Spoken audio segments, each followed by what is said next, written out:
with teaching during last 25 years.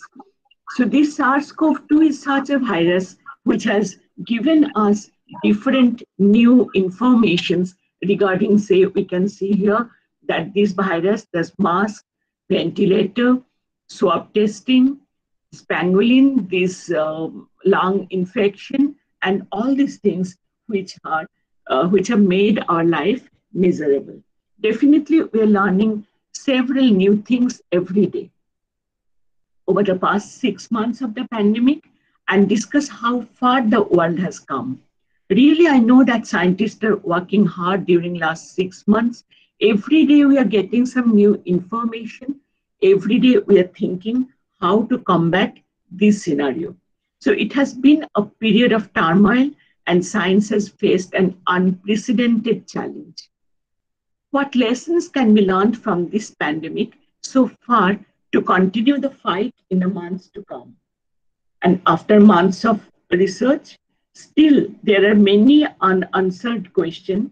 We are developing new diagnostic kits so that the report can come very soon.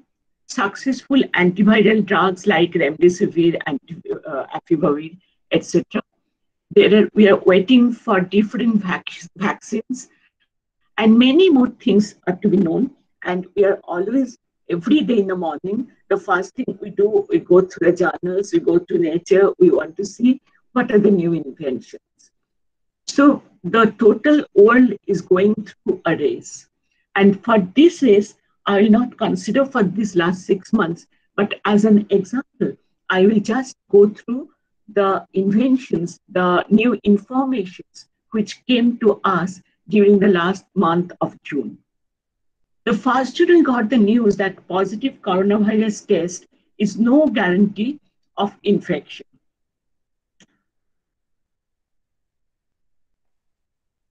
The first June we got the information that researchers found that RNA positive samples collected more than 8 days after a person's symptoms began did not infect the cell, suggesting that people who test positive for viral RNA are not necessarily infectious.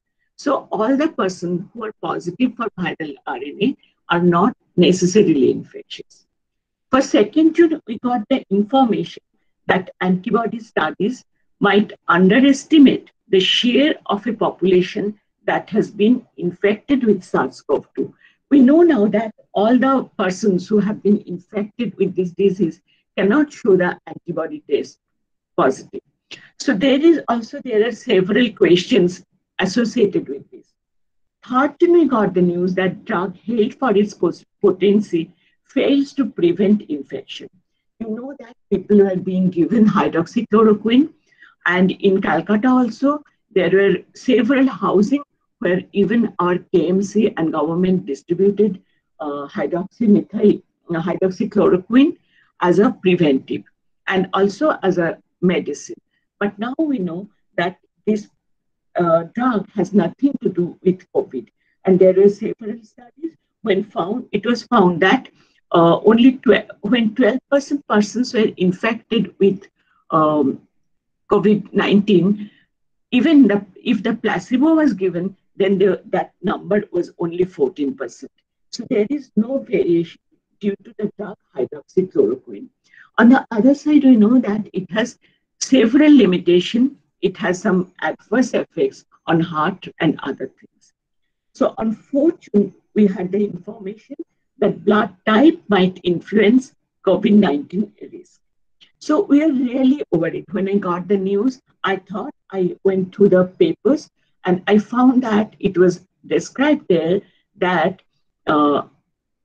even the A positive group of blood persons had inclined risk, had added risk for the COVID-19.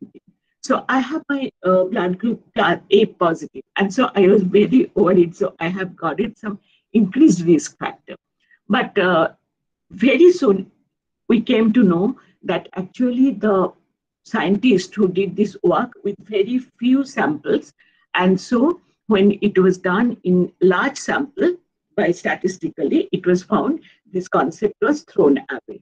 So every day we are racing and we are getting new information. Some are really true and some are not. Now on 5th June, we got the news that surfaces could pose only a modest risk for household spread. So we were little bit relieved that contaminated surface might have only a minor role in transmitting COVID-19 within households. So before that, we are thinking that newspaper may be a source. We are thinking that the milk packet were also source. So we had a little bit relief from that concept. On 8th June, we got the news that, really, it was proved that the combination of policies like lockdown and social distancing prevented the virus spread. More than 3 million deaths was protected in UK for this stage. So we are seeing that people are also convinced, and sometimes the politicians also with that concept, so that in West Bengal, again, a new form of lockdown is being imposed to protect us from this pandemic. On 9th June, we had the news that people who feel fine can unknowingly spread the virus. That is really very important, because you know that when the asymptomatic persons, the carrier persons, they can also infect us. So it was a very important news that people who feel fine can unknowingly also spread the virus. 11th June came the news that virus constitutes a pair of human proteins. Till now, we had the concept that, like me, who are the hypertensive patients for whom the angiostensin converting enzyme is overexpressed. This is the site where the virus binds, and so this has the increased comorbidity factor. But it was also we came to know that neuropilin, NRP1, is also also a protein which can also be bound with the virus. So the spike protein can also bind this. 12th June, we got the information that researchers developed some mouse which had ACE2 gene in their lung cells. And after the exposure to SARS CoV-2, these mice also developed pneumonia, and which was treated with therapeutic antibodies. So therapeutic antibodies have the role to combat with this disease. 5th June, the information came that clusters of coronavirus infections are often linked to events many people breathe heavily while packed together, such as karaoke parties and gym sessions, etc. We see now that still now in USA, the last weekend they had parties and beach parties at the Florida beach, which again raised their number, and so now they're again getting very high number of infections. So in West Bengal, we are still now gyms, karaoke, swimming pool, etc. being avoided. On 6th June, there came the information that children are less likely than adults under the age of 65 to show evidence of past SARS CoV-2 infection. So till now, we know that children are less susceptible to infection. 22nd June, a trawl through a monkey genome using the CRISPR-Cas9, the new invented medicine-like thing, genome editing system, has identified a handful of genes that might help the new coronavirus to infect its host. So it is also a very new information, and CRISPR-Cas9 aided us with this information. 24th, we had the information that a finely detailed map reveals. So scientists have created and described more than 3,800 variations of the protein that the new coronavirus uses to latch onto its targets. So this is a very important information. 26th June, we got the information that test frequency matters more than test sensitivity for stopping outbreaks. Now we know that in India also, as I was discussing with Govardhan also a few minutes ago, that in Delhi, in Maharashtra, people are emphasizing on increasing the number of tests, because as we can increase the number of tests, it will give us the information of the outbreaks, the extensivity of the outbreak, and so it will benefit us so that we can treat in that way. And I discussed the several informations which came to us on June. Because I think before that, last 6 months, all the scientists were working hard. They were thinking over it, and now came the good information. So actually on 16th June, the group in UK, they declared that dexamethasone is the first drug to shown to save lives. And actually, they've in a large trial, they revealed that dexamethasone cut deaths by 1/3 among critically ill patients. And they released the press release was given on 22nd June, and it was published in Nature on 25th June. So it is a little relief for us that there is some drug coming which can at least restrict the number of deaths.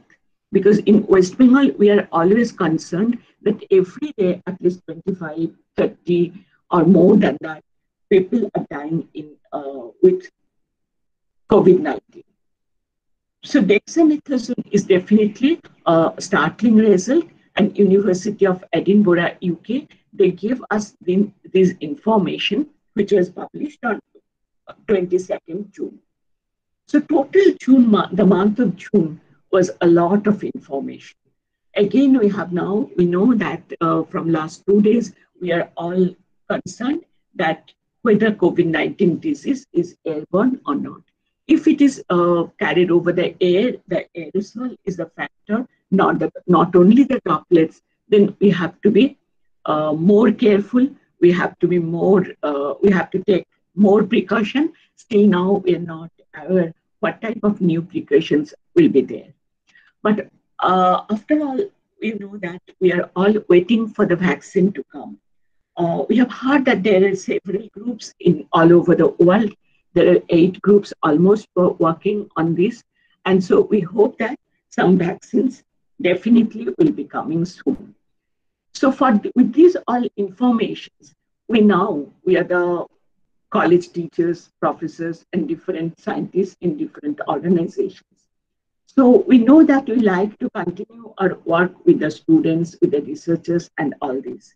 So there is no other alternative than to go for the online mode, the digital mode, etc. So I can see here the beautiful photo of the University of Oxford, which is unusually quiet now since the pandemic spread around the world.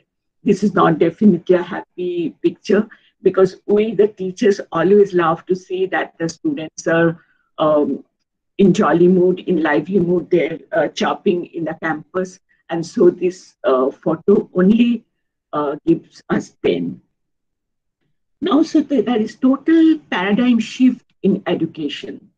Actually, on 6th March, a Friday afternoon, in University of Washington in Seattle, it was announced that there must be some other remote learning options other than there is no way for the 40,000 students of this university. The similar scenes have played out at other universities after that around the world. There are all lecture halls remain silent, laboratories sit idle. The scholars, the research scholars were sent to home in different IITs, different IISc, JNCSR, and NCBS, all these institutions in India. So laboratories sit idle and operate with minimal staff. As you know that Govardhan was telling a few minutes back that he is working of his own. Otherwise, you know that there is almost no scholar with us. Administrators grapple with how to safely resume in-person classes. And the positive picture is that we, the Indian student and teachers, are very smart. I will tell you, because before 6 months, even before 3 months, we are not ready to take this digital mode of education. We never think that we are talking with you in this manner by this only depending on the internet and a little computer desk. So we have also adopted this teaching on digital platform. But definitely there is several challenges for the higher education to continue.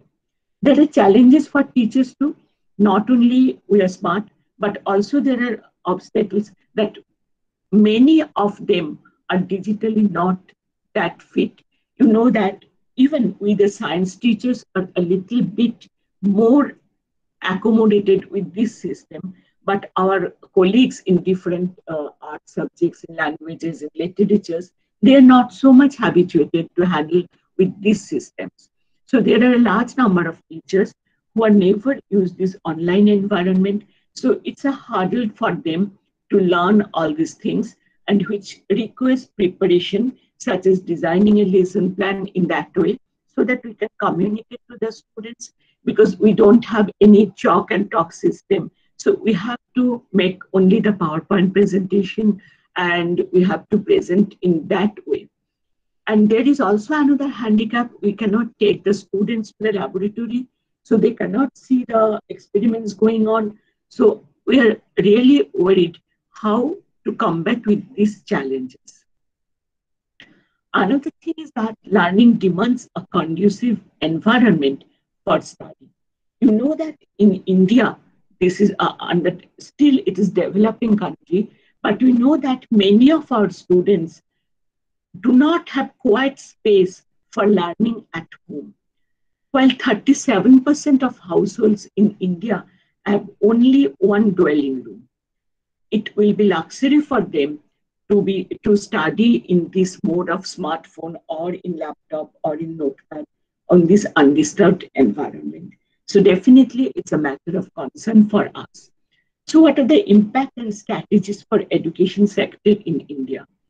So immediate measures are essential to ensure continuity of learning in government schools and universities.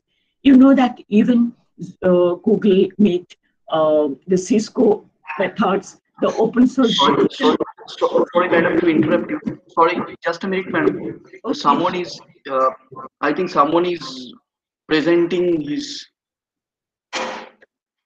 Oh. Madam, please, will you go to the present now mode? Someone entered in that thing. Okay. Dr. YP Jadhav, you are requested not to present.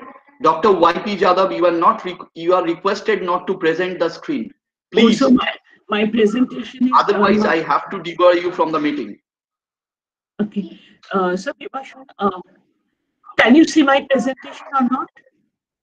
No, madam, you have to go the presentation mode again. Okay, so I have to ensure.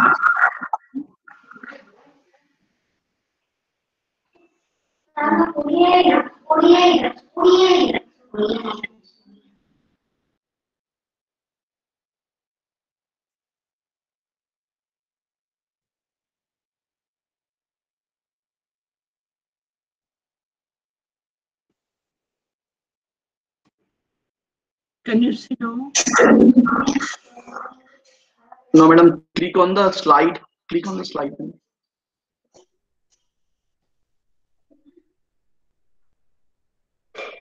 Mm-hmm.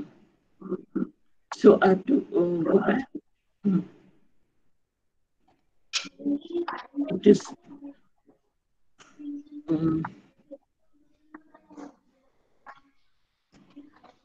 আমি কি আবার stop sharing করে আবার back করে দেবো? Madam একবার stop sharing করে আর present নামে চলে যান। ওকে।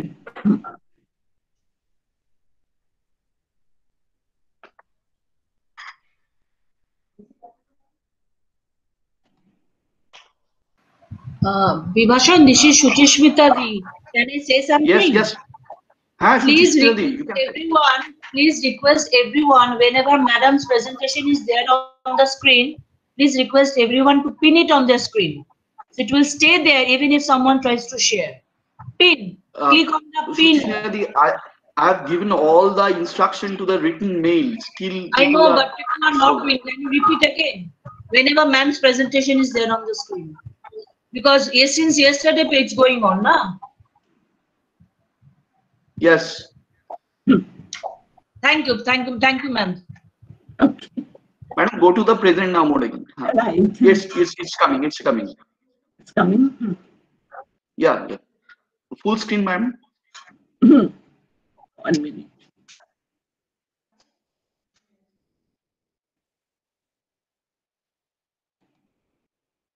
Now you can see? Yeah, ma'am. It's clear.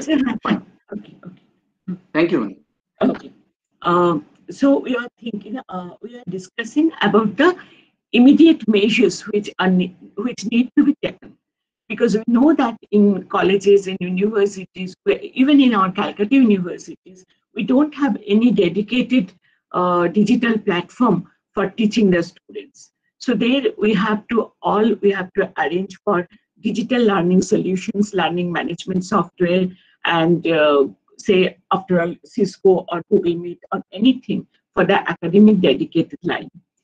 There are also other questions that especially for the most vulnerable and marginalized need to be developed.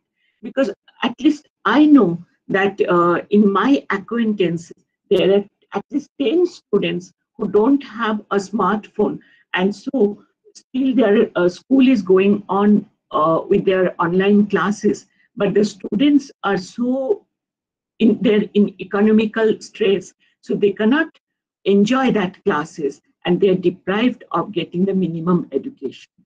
With the rapid increase of mobile internet usage in India, so we have to arrange something from government or some other organizations, I don't know, from Indian Chamber of Commerce, or they can also think in this way that at least 85% of the households should have the internet connections and mobiles. In Indian scenario, this is very pathetic that only 8% of homes with young members have computer with net link. So how can we reach to the students in different districts, in remote villages, and also in from hills to ocean? The COVID-19 pandemic has exposed us how rooted structural imbalances are between the rural and urban, male and female, rich and poor, even in a digital world. And we know that there are several discussions now that economic imbalance is going to affect our education system a lot, especially in this digital divide. The major challenges of remote learning is disparity in access. We know that electricity, internet connections like computers, smartphones are now the indispensable in our life. 24% of Indians own a smartphone and only 8% possess a computer. So it's definitely a matter of concern, and we, the teachers, are really concerned how to tackle this situation. Especially, I'll go for the gender divide, because we know that we have also seen some publications also that in this time, in this 6 months of lockdown and other time, the education for girls, even the work for women scientists, have been hampered a lot. We know that 67% men had access to internet. This figure was only 33% for women. So we know in West Bengal there are Conducive and other projects now. Still now, the scenario is not that rosy.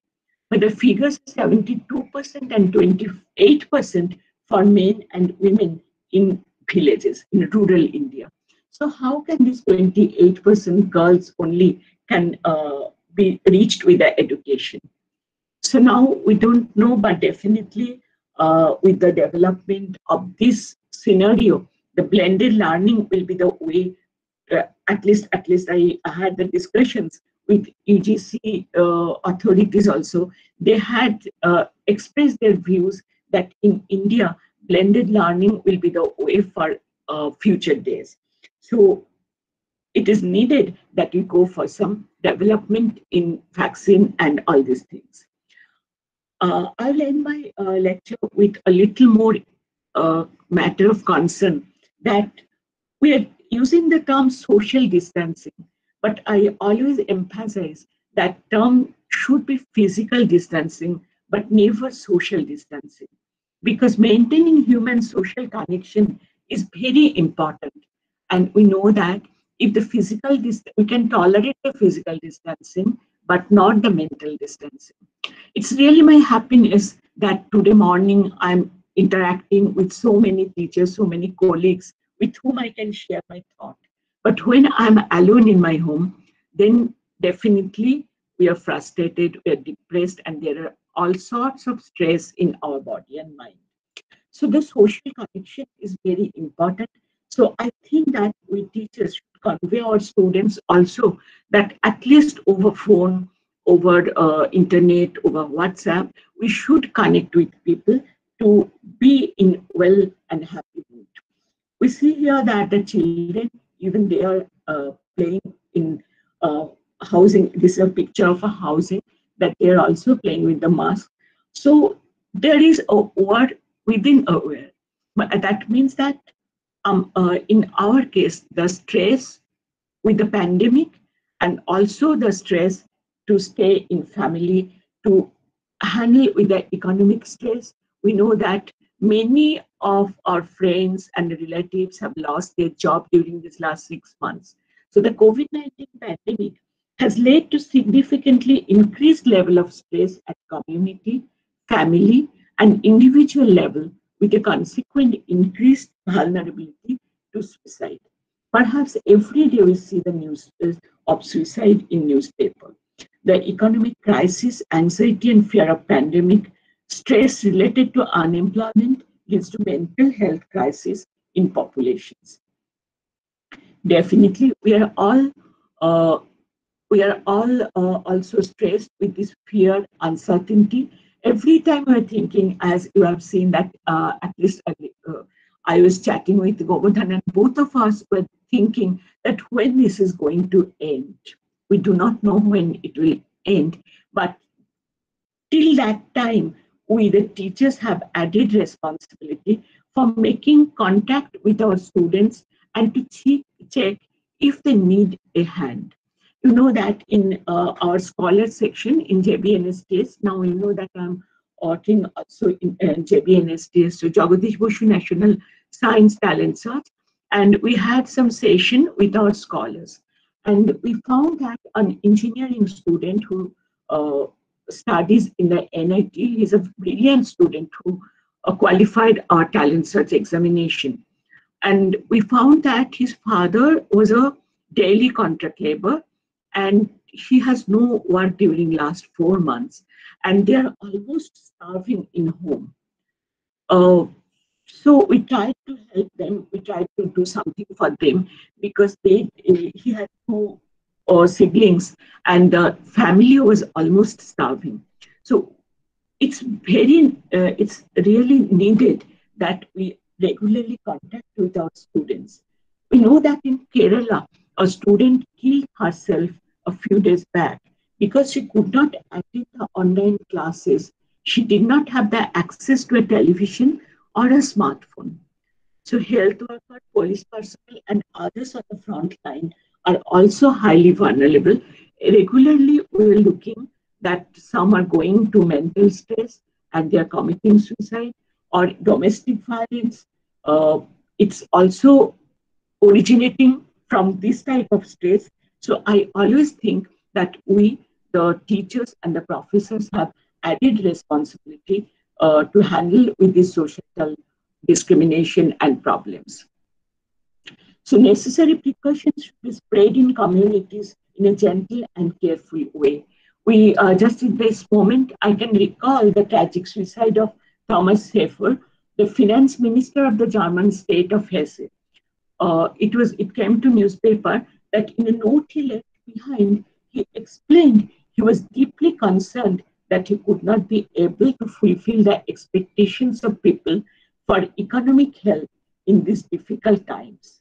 So we can imagine how the distress and tensions affect this individual, and so this important person even committed suicide.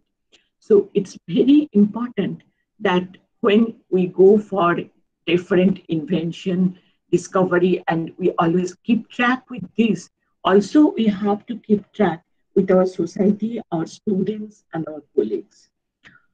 So I conclude my lecture here only with a concept from our for our teachers that the mind is not a vessel to be filled, but a fire to be kindled.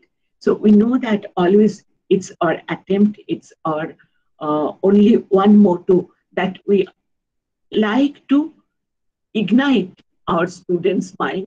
And so we always like to ignite their mind and to inculcate the thought of inspiration and to make a wonderful nation of them. So always we like to make the best resources in India. So I think we will always share thoughts in this. And thank you very much for your patient hearing. And Vibhashan, now I conclude my lecture. Yeah. Thank you, ma'am. Thank you, ma'am, to open up the aspects, social and educational, the social aspects and the educational problems in higher institutes for these under this pandemic situation. So thank you very much. Many people, they are actually discussing the molecular aspects and all these things, but these social aspects and the problems in the educational institutes are very important and relevant under this pandemic situation. So very thanks, ma'am, for this beautiful presentation. Thank you, ma'am. Now we are going to our second speaker, Professor Dr. Gobardhan Das.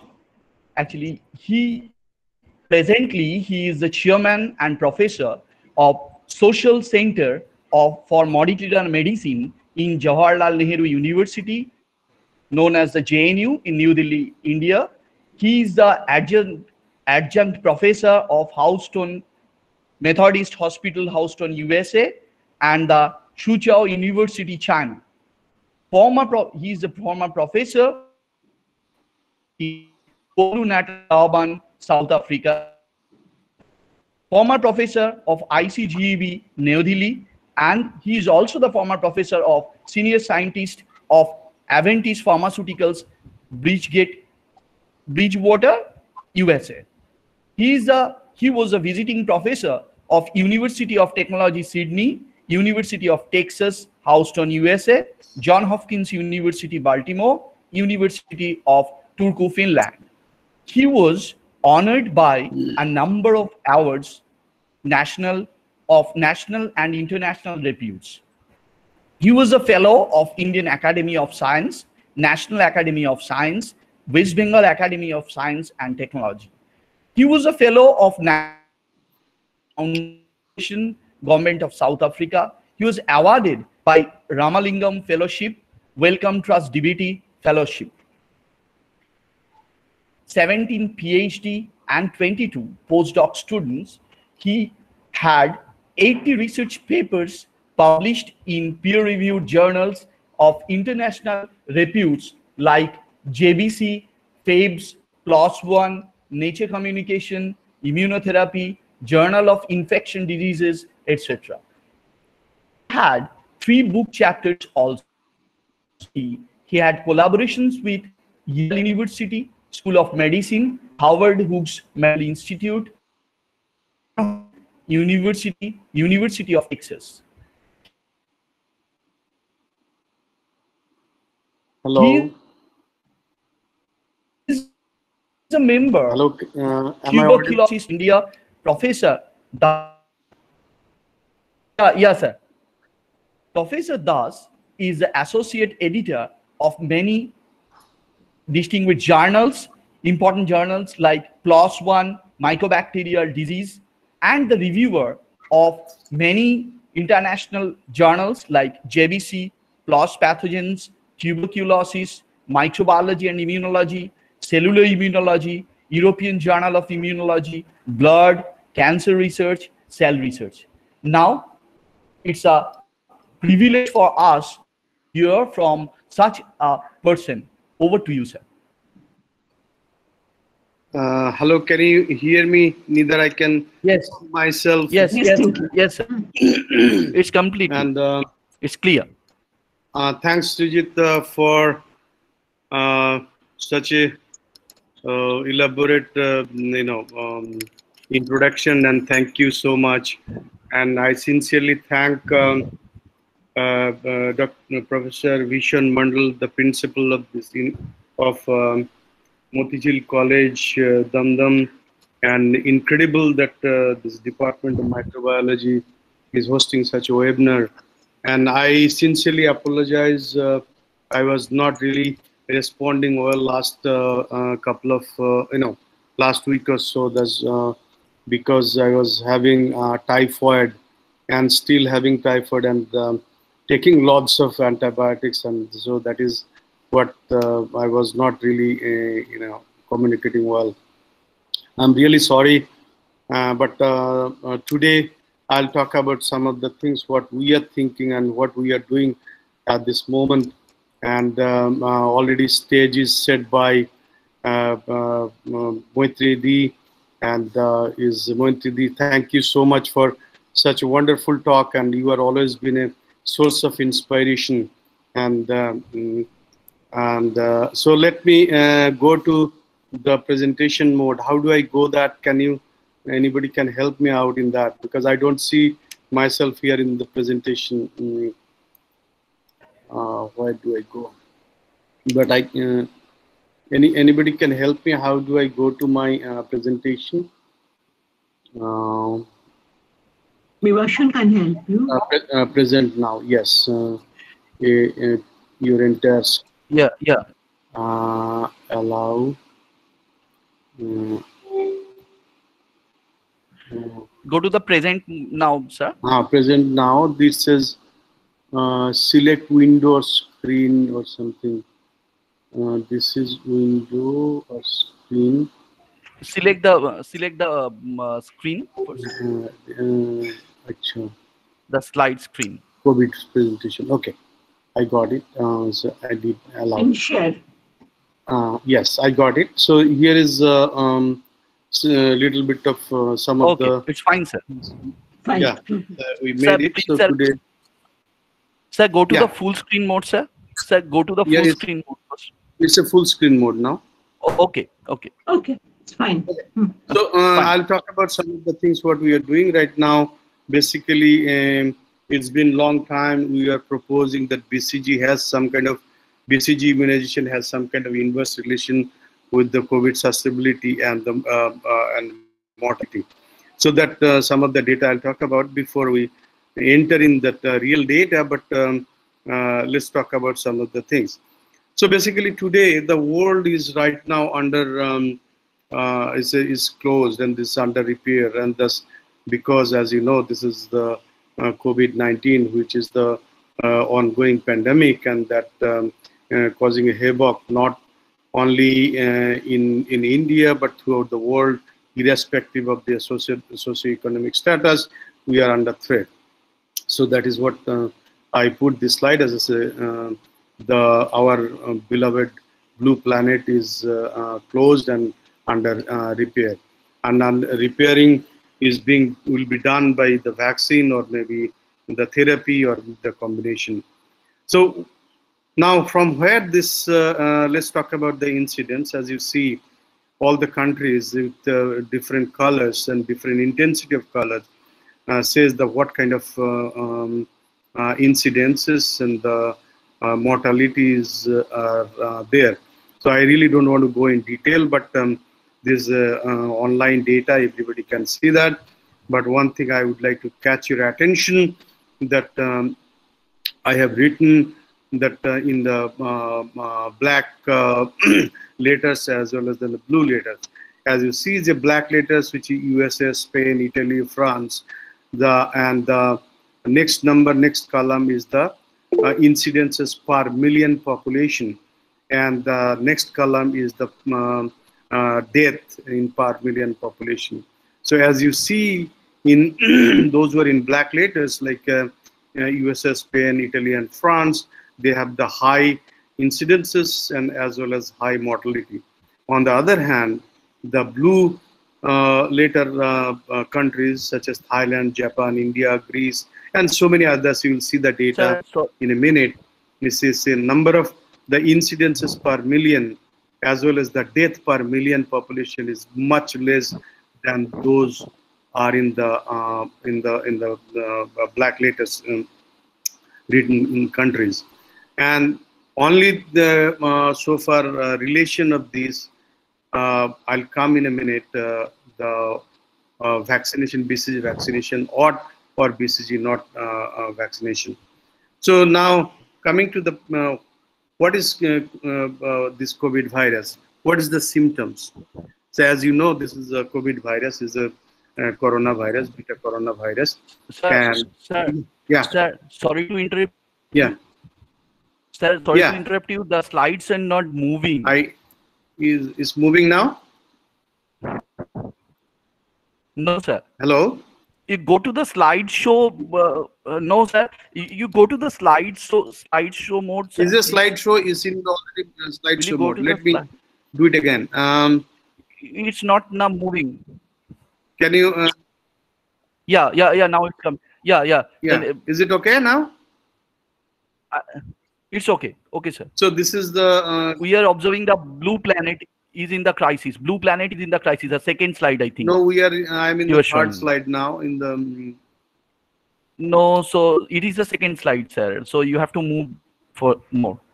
Okay, so you can see my third slide, right? Incidence and spreading of SARS CoV-2, COVID-19. No, sir. It is. I don't know what's the somehow sharing is. So origin. Sir, you can see now. Sir,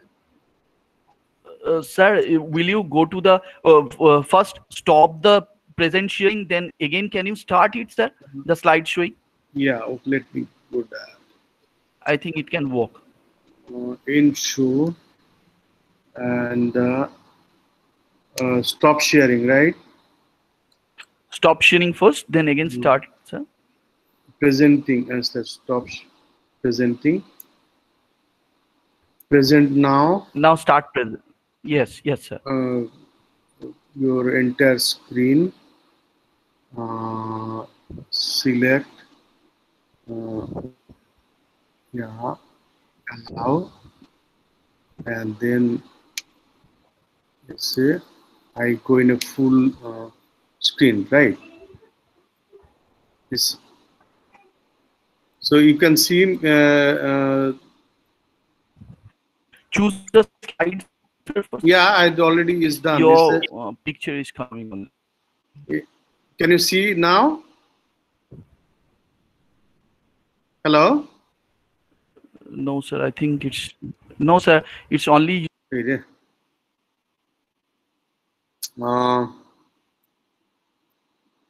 I can. My presentation is already. I don't know how to. Once again, use presenter view.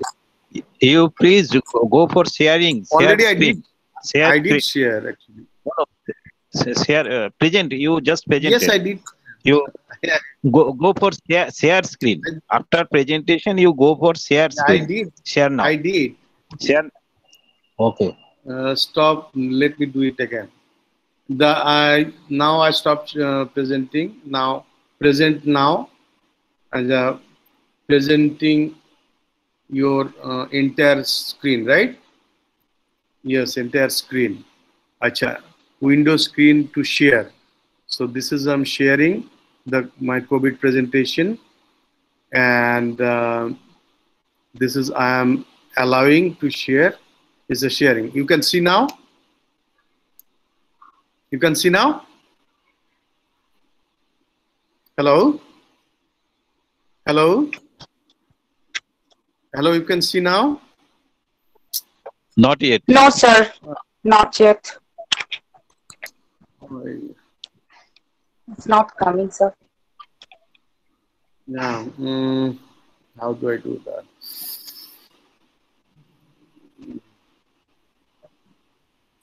Can you see now? No, sir. Not yet. How do I? I did everything. Let me do it again then. Now it's sharing. Now sharing, right?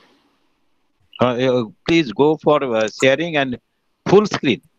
Yes, I did the full screen and the sharing. And so presentation, but you go for presentation mode. Sir, your first slide is visible now. First one. Yes, sir, it's visible. I'm actually, I'm on the fourth. Yeah, it's okay. visible. It's okay. It's coming. It's okay. You can see blue planet, right? Hmm. Yeah? No, Origin, SARS. not the blue planet. Origin. The origin SARS CoV. Okay. So origin, you can see, as you see, this is, you can see from the map, it is originated first found in Wuhan province, Hubei province of China, in a Wuhan city in a fish market. And you can see that, right? And hello? Hello? Yes, sir. This Yes, is sir. fourth slide. Yes, sir. Fourth slide. So you It's can see coming. the China map, etc., right? Yes, sir. Yeah. So now Yes, we can see. people thinking this is from where it came in. As you know, this is a zoonotic virus, though it was proposed and rather indicated that it has come from the bat, which is bat virus is also known as RATG13, which has the 96% homology.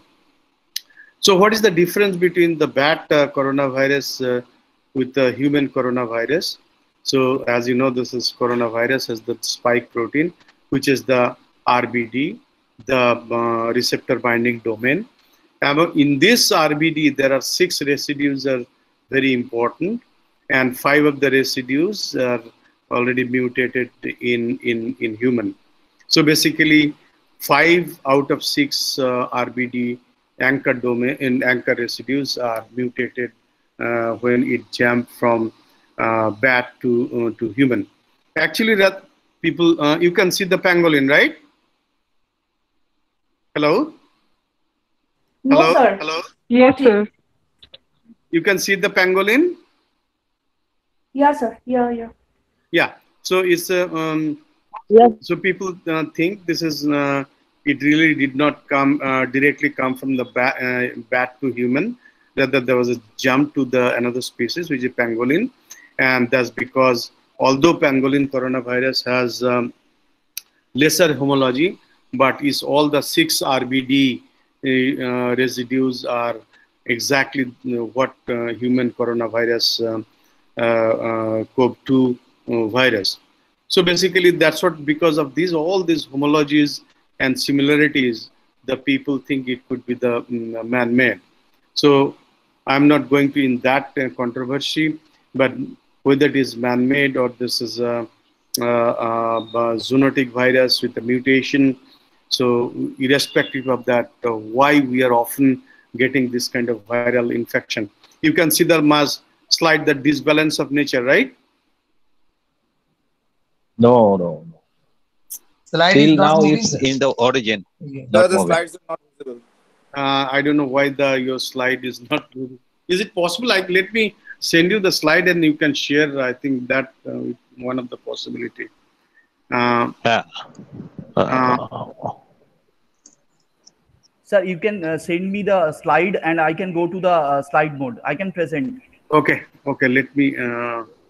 So you just email me and. Just in 1 second. Okay, sir. There is no problem. I have sent you the slides.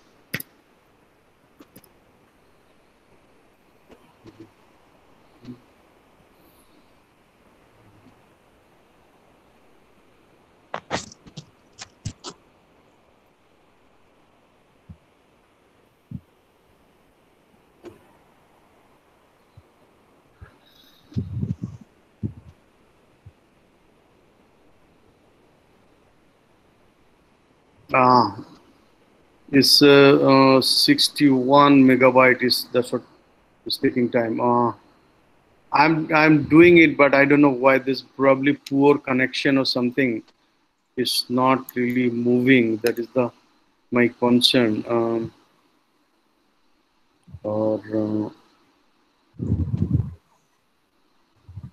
You can see it now.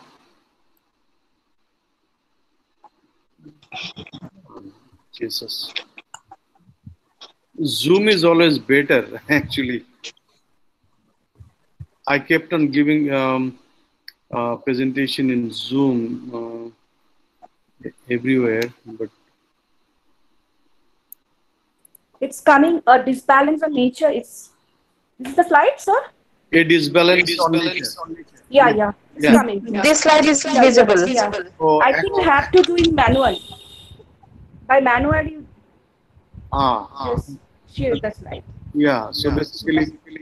So basically, what we'd like to say, we are getting this kind of viral infections, and already this is mostly because of there is a disbalance in nature. That of what we are, human population, human race is not really playing good game with the environment, and somehow that's causing all sorts of problems. So here I picked up a slide, and what this 3-year-old Syrian boy, what he told just before he died, the last sentence he uttered, "I'm gonna tell God everything." What's actually, he also knows that what's happening on this earth, on this world, is not really correct. So I'm coming in the next slide. Can you see the virus and infection mechanism? Hello? Not yet, sir? Not yet, sir. Actually, it's taking time, nothing else. That's because of poor connection. Okay. So next slide, what I'm presenting is the virus and the infection. And hopefully you can see now, which is this is a coronavirus, and it has its core genetic material is RNA. You can see, right? I don't know. And it has the glycoprotein spike protein, which is the No, sir, not yet coming. Not yet coming, sir. No. Actually, it's taking a long time, nothing else. And that's because of poor connection somehow. How do I, if I can, no, I don't have any other window open. Abhishek? Sir? Yes. Sir, is it possible to send me your presentation through the email? Then I can present. Yeah, that's what I'm trying to upload. That's because it's also taking time. Okay, sir. It's a 70 megabyte presentation. Okay, so there are some movies in it actually. Okay. So that is what it is taking time a little bit. So that is exactly I'm trying to do now.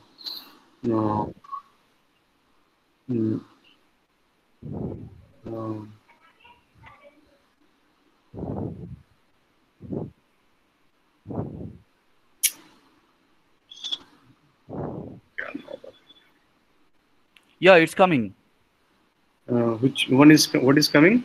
The virus and the infection mechanism. Yeah, like all it means is a very it's going, but it's very slow. Yes, I think so, sir. Yeah. So basically, as you see, this is genetic material is RNA, and is protein, which is the glycoprotein spike protein, which is the ligand for the receptor what in human ACE2, and it has membrane protein as well as the envelope protein. So in that, as you see in the right side, right panel, when the virus actually when it attaches with the cell, it binds with the ACE2, which is the receptor, then endocytosis, and then release of RNA, because it is RNA virus and it is it has almost its own machinery. It takes, although takes the host machinery, but it is RNA dependent RNA polymerase. It makes a huge number of copies, and then that all this genetic material been translated, and then finally you see there is a virus particles are coming out. And I can go to the next slide, right? And yeah. Here is the small movie. You can see this is how it's been attached with the cell and what pathology what we get. So here is the small movie. Using it to build the components of can new you hear viruses. that? When an infected person talks, coughs, can you see the sneezes, droplets carrying the virus may land in your mouth or nose and then move into your No, lung, not seen. inside your body. The sound is coming, but Contact not the movie. cells in your throat, nose, or lungs. Uh, One spike on the virus inserts into a receptor molecule on your healthy cell membrane, like a key Yeah. lock, It's moving slowly, sir. allows the virus Oh, to get so that is not inside your cell. A typical flu virus would travel inside a sac made from your cell membrane to your cell's nucleus that houses all its genetic material. The coronavirus, on the other hand, doesn't need to enter the host cell nucleus. It can directly access so you can parts of see the host cell the movie called now. ribosomes. Ribosomes use genetic information from the virus to make Yes, viral sir. The movie, we can see the movie, but it is very slowly moving. packaging structure in your cell, Okay. then carries the spikes in So- vesicles, which merge with your cell's So outer in layer. this the movie, cell membrane. I'll quit the All movie the then. parts needed to But create in a this new movie, what virus we gathered wanted just to beneath your show cell's membrane. how this actually Then a new virus begins to bud the off from the cell's coronavirus membrane. actually binds to the human cell, Now, with the virus then spreading in your body, how it how can you develop synthesizes its pneumonia protein, symptoms? and then For it comes this, out and we'll have to what is look into your the, lungs. how it Each lung goes in the Sir, yeah. sir, please go to the slideshow mode of the presentation. Huh? moves freely through your Slideshow mode of the presentation. It's a slide. It's a slide. through smaller. It's not coming in the full Okay, screen. okay. Yeah. Okay, let me delete this movie probably because of movies bigger. Sir, I think this is due to the movie. It's taking many much spaces, and that's why it's moving slowly. Yeah, I removed the movie part. Now you can see the immunity against viral infection. No, sir, the movie slide is still on the window. Yeah, now the immunity against viral infection. Okay, so probably That's that's why because of movie. So anyway, Yeah. I removed that movie. In that movie, what we wanted to show is basically how the coronavirus actually binds to the cell and then internalized and then synthesize all its necessary proteins and budding, and that comes out to the cell, and then what causes the inflammation in the lung, and then finally because of lung inflammation, the death is mostly because of lung inflammation. So now coming to this is immunity against this viral infection. You can see it right now, right?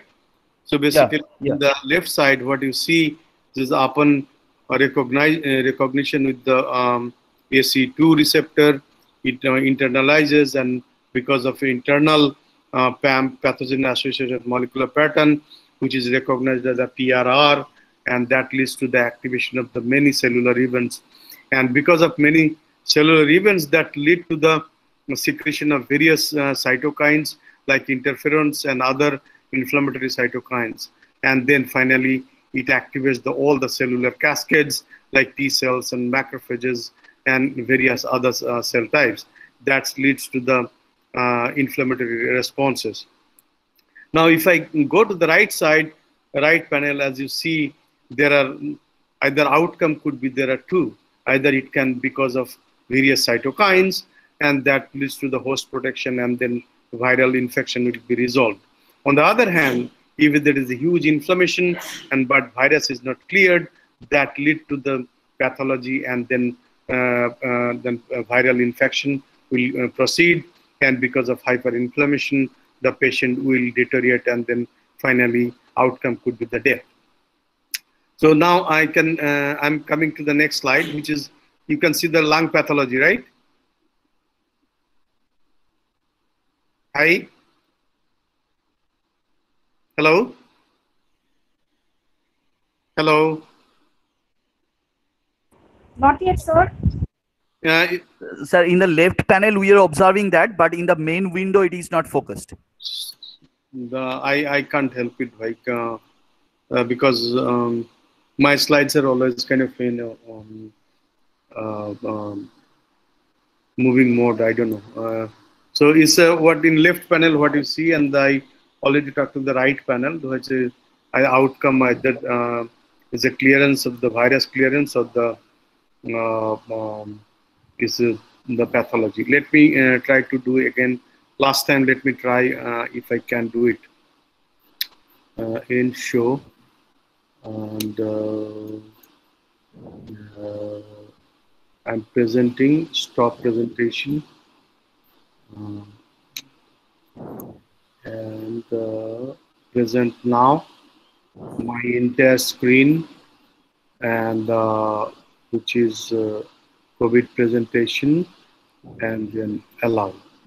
Now you can see, right? Yeah, it's coming, sir. It's coming. It's lung Yes, the lung pathology of COVID-19 infection. Right. So in the left panel, what you see, there's this person lung is almost 42% of the lung is full of inflammations, as you see from this various inflammatory lesions. And in the right panel, as you see, this is if you do the histology, there is proteinaceous fibrin-like structure, and then there's a diffuse thickening and fibrosis, and then in the C panel C, as you see, fibrotic foci, as you see the inflammatory lesions, and then also in the right, the D, as you see, there are inflammatory cell inflammation, inflammatory cell accumulation of inflammatory cells that fills up the lung, and then that is what space is reduced.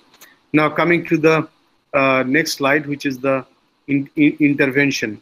You can see intervention, right? No, sir. So will you click on the next slide of the left panel? Yes, I mean, there is a next panel. Yes, yes, okay, it's coming. As an intervention, right? The intervention, it's coming. Okay, so let me stay in this mode only, manual mode, so that yes, you have to go to the manual mode, sir. So, it's the intervention. As you see, there is so far there's no specific vaccine is available, and there is no specific treatment is available because of coronavirus. Right now is a 5 months old virus, and as you know, the discovery of a vaccine, and then coming to the marketing, and then for mass immunization. So as treatment, discovery of a treatment, and then coming for the utilization, it takes minimum 8 to 15 years, depending on the type of disease, depending on the type of drug. So at this moment, what we have is mostly what we are doing throughout the world is kind of repurposing of drugs and repurposing of vaccine. There are many drugs right now are being, clinical trial is going on. Although I wanted to pick up, there are two of the most popular ones. The remdesivir, as you know, the remdesivir is the one which is the antiviral drug first been developed for the Ebola virus, but somehow it did not work for the Ebola virus. And this was on sale for a long time. And somehow people think the remdesivir is in some settings it is working, but in China trial it didn't work. In some part of the US it worked, and it has efficacy only 20 to 30%. So people think still it is worth to go for it. So therefore remdesivir is being now in the bigger clinical trial. So as the hydroxychloroquine is also the, as you know, the malaria drug, but it has been used for many other autoimmune diseases like arthritis, and is mostly because of anti-inflammatory properties. And right now there is a huge clinical trial is also going on for the hydroxychloroquine. And we are talking about the next vaccine, the repurposing vaccine. The repurposing vaccine is right at this moment. There are throughout the world the clinical trial is going on for BCG. So why there's a BCG? And that I'll come in a minute. I'm coming in the next slide. Can you see the vaccine current status? No, sir. You have to. I think you have to click on that. Yeah, I did click on that, and it's nothing but your slow. I think it's due to your connection. Yeah.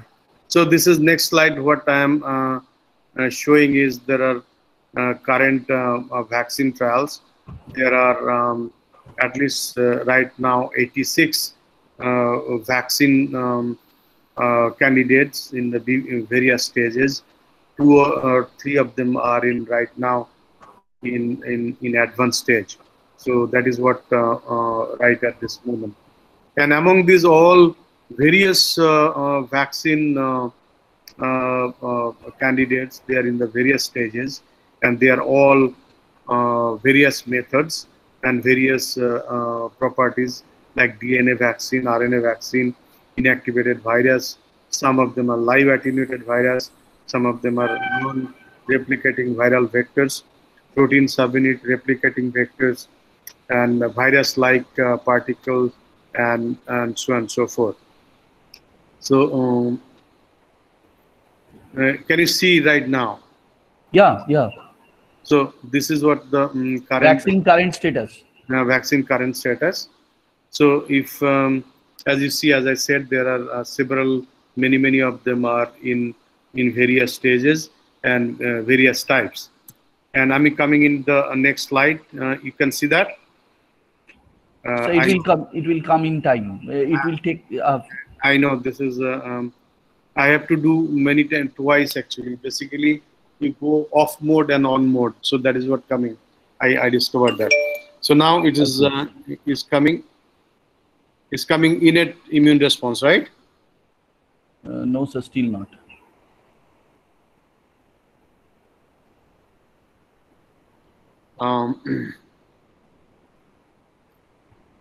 We got what to do. Let me. Yeah, now it's okay. Innate immune response to viral infection. So basically, what is happening is a very slow, nothing else.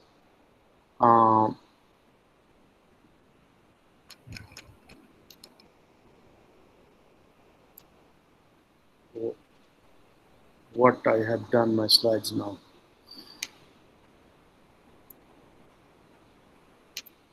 So it is visible on the screen, sir. Yeah, in my screen it is moving absolutely fine. So is the innate immune response, it is virus for the vaccine, as you know, and to control this is, of course, your immune response is required. And somehow I'm being disconnected some. So innate immune response to viral infection, you know, both the innate and adaptive immune responses are absolutely necessary. Among this innate immune response, mostly the type 1 interferons, and which has the interferon alpha and interferon beta, and we need the type 1, type 2 interferon, natural killer cells, and macrophages. These are the innate components we require for the protection against viral infection. So, I mean, coming to the next slide. So hopefully you can see that innate immunity. Yes, it's visible, sir. Yes, innate immunity, as you as you see the type 1 interferons, you can see that type 1 interferons, right? Yes, sir. Yeah, type 1 interferon induces enzyme that blocks viral replication, and it blocks the viral protein synthesis, and type 1 also somehow degrades the viral RNA and inhibition of expression of assembly of virus. So next, as you see, this is natural killer cells. Natural killer cells is one of the important cells for the viral infection. What the moment it sees the infected cell, it goes and kills the infected cells. So basically, activation of natural killer cells also plays an important role. In addition, we need the macrophages, which are the professional phagocytes, which they phagocyte directly virus or virally infected cells, and then they kill it. And because of the activation of the PAM, they leads to the production of various antiviral molecules such as cytokines like TNF, interferons, and also effector molecules like nitric oxide. You can see this slide, right?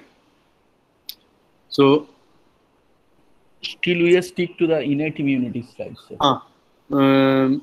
In innate immunity, you can see type 1 interferon, natural killer cell, and yeah, sir. Okay, so I'm going in the next slide, which is the adaptive immunity. So if again I have to end show and the come show again, so that's what you'll see there. Anyway, So you can see the adaptive immune response to viral infection, right? No, sir, still not. So it is nothing but it is very slow. slow. I think there the connectivity is very slow, sir. Yeah. So that is what now. Right now I am in a slide which is says the adaptive immunity, and let me see if my slide is. Yes. Now it's okay, sir. Adaptive okay. immune response. Adaptive immune response. As you see, this is in adaptive immune response. There are what we need. This is antiviral antibodies, cytotoxic T lymphocytes, and T helper cells. And as you see left panel, what you see, what antibody does. Antibody actually binds on the virus, and that prevents the attachment with the ACE2, and rather it facilitates the engulfment, and because of engulfment and phagocytosis, it goes to a different pathway, and that leads to the destruction of this virus and the whatever pathogen, and then leads to the various inflammatory cytokines, and that helps in the activating other cell types in the immune system. So in the right panel, what you see what cytotoxic T cell does. The cytotoxic T cell goes and recognizes the viral antigen, which is presented with the context of MSC class 1 molecule, and that is recognized by the cytotoxic T cells, and then cytotoxic T cell kills the target. And they kills the target by ejecting perforin, which is makes the hole in the membrane of the target cell, and then finally that release the granozyme, which degrades the DNA. So basically that you are eliminating the infected cells. And in the middle, as you see, this is the T cells and B cells. Basically, the T cell activation is required. That's because of antibody production. B cell needs the help from the T cells in various means, that including cytokines like IL-4, IL-5, IL-13, and also postmortemly signal CD40 ligand that leads to the class switching of the antibodies, and finally the viral antigen-specific antibodies you get. So the take-home message is you need both innate immunity and adaptive immune responses, and I listed all of them. Now I'm coming to the slide of BCG. You may not got the slide yet, but I'm on the slide called BCG vaccine. What it will come. It will come, sir. Yeah. So in BCG vaccine, what is BCG vaccine? BCG vaccine is invented in 1921, which is almost the century-old vaccine. The intention was to prevent the tuberculosis infection, and this is given at birth. That means this vaccine is very, very safe. It can be given to even the newborn children. So it's when it discovered and it's given to the young children, and it has been right now is very, very well known that is efficacious against disseminated tuberculosis and meningitis in children. You can see the BCG vaccine slide, right? No, sir, still not.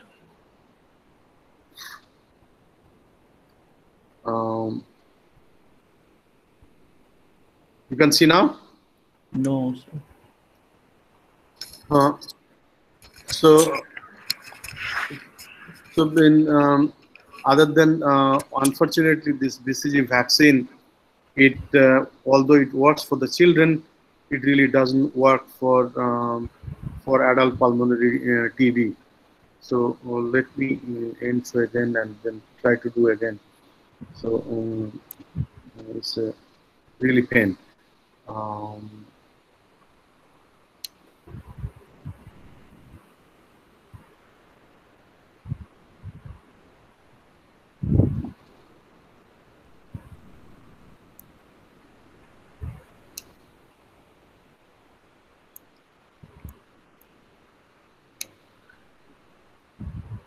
File, so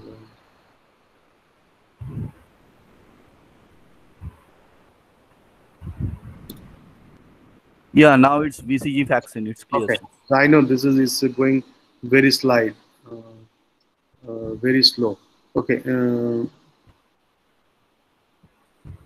So let me go back and redo again. Otherwise, I'm getting a little distracted because of stop presenting.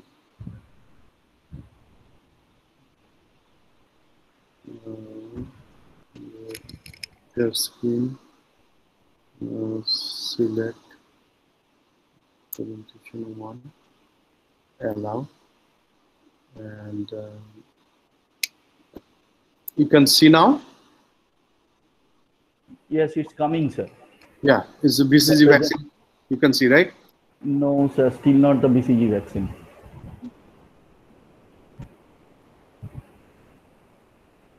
I'm really sorry that all this happening. I mean, So it is probably due to the net connectivity and all those things. So poor net. It also yes, sir. the poor net connection. Yeah. Okay. So what? Let me do is this way then. Let me stop. Yes. Now it is the BCG vaccine, sir. See, all means. Let me come out of you disconnect and reconnect. Can I do that if you will allow me, right? Yes, sir. You can directly connect.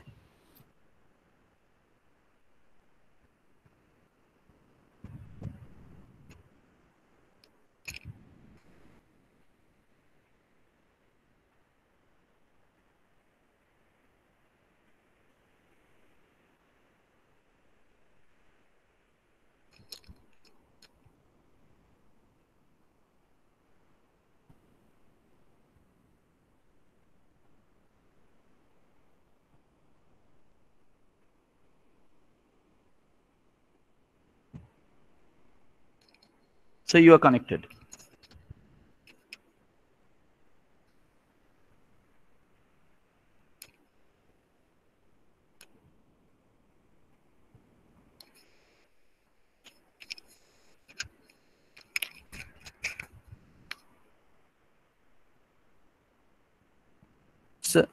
Sir, please go to the microphone on mode, sir. Your microphone is switched off.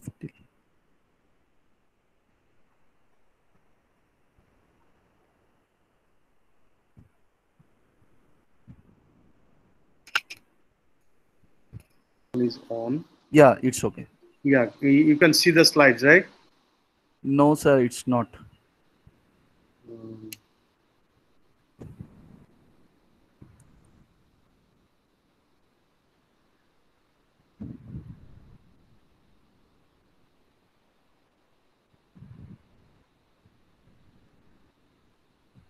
Just 1 second.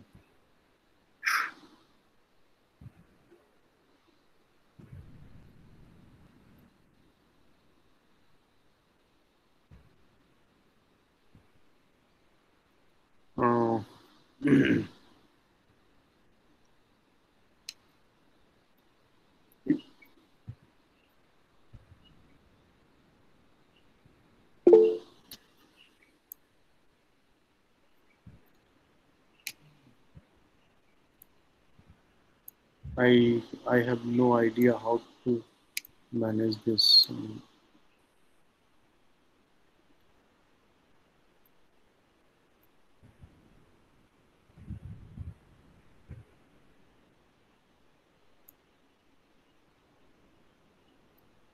Just give me 1 second. Okay, sir. Okay, sir.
all the participants, I wish to announce that our next speaker, Dr.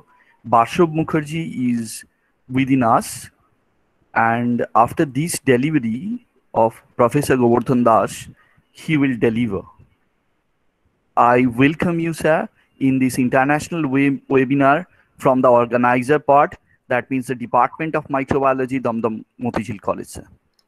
Thank you. Thank you very much. Thank you. You can hear me right now? Yes, sir. Yes, yeah. Sir. So I deleted all the big slides, and I came back with this small version. Let's see if it works. Otherwise, sir, when you were presenting, then on the present now mode, select the middle window, sir.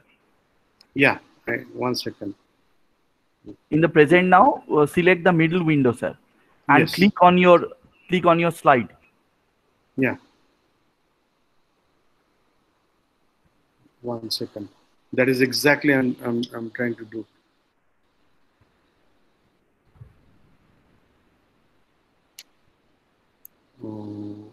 Select the screen with the SARS CoV-2.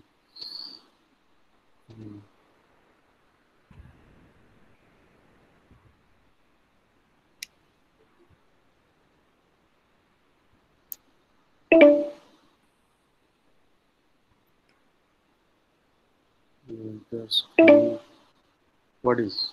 It's not allowing me to. Sir, go to the present now mode. Yeah, present now. You can't share your screen. Says. Window. No, it's not allowing me even. You please give me. It says you blocked. See? No, sir. We have not blocked. We cannot block you, sir. Jesus.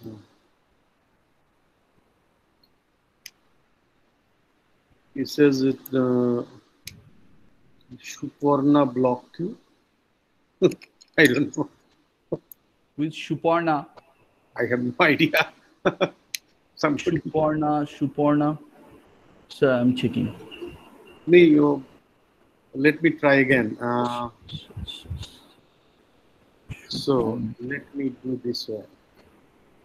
So see, you must grant permission in order to share your. So yeah, I need a permission from you. Sir, it's not showing me, sir, anything. Is this? So I don't have permission. It says I need permission. Shuparna. Not Shuparna. Now it's saying you need a permission for sharing. So you are always allowed from my part.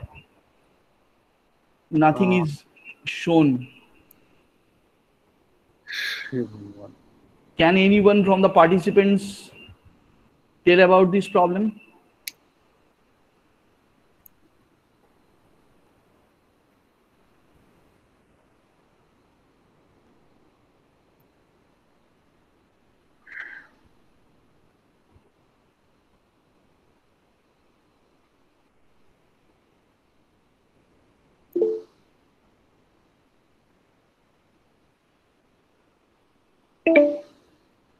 No, I cannot. I'm sorry, boss. So can we do one thing, sir? Sir, can you tell the story by yourself? Yeah, definitely. Let me. Sir. It will be. I think it will be okay, sir. So basically, hear from you. Yeah. So basically, what I'm trying to say is basically, so there are right now 86 or 87 vaccine candidates are being in a different phase of different, right now it's going on, and there are various types that includes the DNA, RNA inactivated virus, live attenuated virus, and non-replicating vectors, protein subunit, replicating vectors, and so on and so forth. So basically, for protection against a virus, what we need is both innate immune response as well as adaptive immune response. In innate immune response, mostly we need the type 1 interferons, which are the type 1 interferon alpha and interferon beta, and the type 2 interferon, which is interferon gamma. We need natural killer cells and the macrophages. For type 1 interferon, we need this because of it can block the viral replication. It can block the viral protein synthesis and also degradation of the viral RNA, and also it can inhibit the assembly of virus just before coming out of the cell. And natural killer cell is the one which actually goes and directly kills the infected cells, and that is what where the virus is being infected. You also need, this is macrophages, which is the professional phagocytes. Professional phagocytes, what they do, they engulf and degrade the virus and also virally infected cells. And also it, because of the activation of PAM, pathogen-associated molecular protein binding with the PRR, that leads to the production of various antiviral cytokines such as TNF, interferons, and also the production of nitric oxide, which finally eliminates the virus. Next slide, I'll be coming to the adaptive immunity. Adaptive immunity, you need the three important things: antiviral antibodies, cytotoxic T cells, and T helper cells. And antibodies, what it does, it blocks the attachment, rather it facilitates the phagocytosis, because of if it is not the receptor mediated entry, but rather phagocytosis, it can lead to the degradation of the virus and leads to the activation of immune macrophages, the phagocytes, that leads to the production of various antiviral mediators such as nitric oxide, etc. And also in right side of what, as I said, this is, we need the cytotoxic T cells.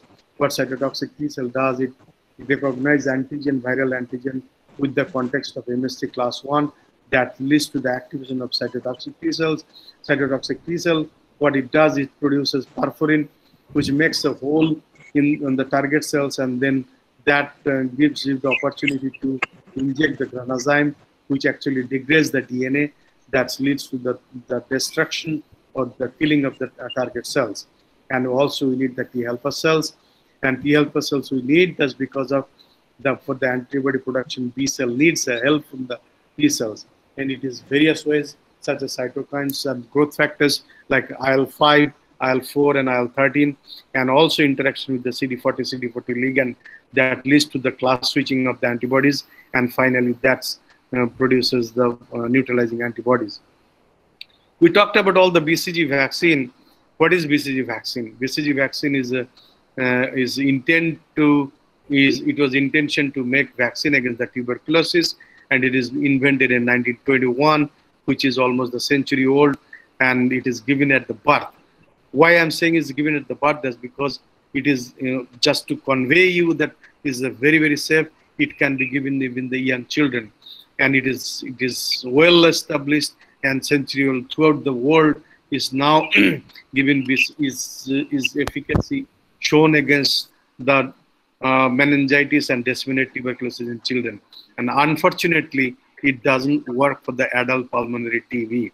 However, during this century, it is off-target effects has been shown. It can protect against leprosy, Bureli ulcer, bladder cancer, colorectal cancer. There is well proven, and it's being used many countries. And also in the trial for the colon cancer, sepsis, type 1 diabetes is underway. So basically, all I'm trying to tell you is a BCG, not although the intention was tuberculosis, but it can work for many other diseases. And recently, the data coming out in rhesus monkeys, it has been shown that the BCG immunized monkeys provides protection against various respiratory infections and infections. What it means, As you know, the CoV-2 with the SARS CoV-19 is also the respiratory infection. So highly likely it can work. And in fact, during our, when we propose this, the many countries right now, Australia, Netherlands, Germany, US, many of the countries are now running clinical trial against COVID-19. So now, what we know with the relation with the COVID-19 susceptibility and BCG vaccination, when this the data coming out that the spread of COVID-19 is happening throughout the world, what we did, we have taken the data from the all over the world, those who have more than 1,000 COVID cases, and which is around 170 countries or so, and then we divided in 3 groups. One is those who got no vaccination. There are various countries such as Belgium, Iceland, Netherlands, Italy, Switzerland, USA. They never adopted BCG vaccination. And some of the countries such as Austria, Denmark, Australia, Israel, they are some of the countries. They initially had vaccination program, but they discontinued. They discontinued that's because they thought it is not working against adult pulmonary TB, so therefore they actually discontinued. And some of the countries like India, Russia, Brazil, Turkey, Saudi Arabia, Greece, these are all actually what we have is called universal vaccination. That means we continue to vaccinate. So then we compared the data, the cases, that is the incidence per million population. This is per million we have taken. That's because number of population in various countries is very different. The only way to compare is the per million population. So we have taken the incidences per million population. What we saw, those who got the universal vaccination or the BCG vaccination, they have the much less actually incidences. So then those who never got vaccination, and there is always in between those who discontinued vaccination. Then we try to look at the number of death per million population. I'll share all my slides after my presentation. You can see that our paper right now is in press, and we have shown actually what happens is the number of death, those who are got BCG vaccination are much less, in fact log less, almost 10 to 100 times less than those who really did not get vaccination. Then what we compared the data, the age wise, that as you know, this is COVID-19, the victim is those who are 45 and older the population, better more the susceptibility. So therefore what we did is we have did the age comparison of incidences as age comparison as for the death per million population. In every age group except the 15 to 45 years old age group, they have almost the similar. However, wherever the vaccination happened in those countries who have BCG vaccination, they have at least 1 to 2 log less death in all age groups, suggesting that indeed there is a difference and there is an influence of BCG vaccination with the COVID susceptibility as well as the COVID induced death. So right now, somehow I could not show my slide. I wanted to show you the slide. We are saying the BCG is somehow protecting, is not, although it's not 100% protection, but some degree of protection is there. So does this all the countries are doing equally? No, it is not. So when we looked at what could be the reason, later on what we tried to find out what could be the reason that although various countries are responding in a behaving in a very different manner. So there could be human genomics, genetics, it could be environment, it could be some other reason also. So one of the reason we could really correlate with the various strains of BCG being used. As you know, this is the BCG is 100 years old, and thereafter various subcultures, and there are various subtypes. And then surprisingly what we found, there are 2 or 3 strains which are doing very fantastic, whereas some of the strains are not really doing.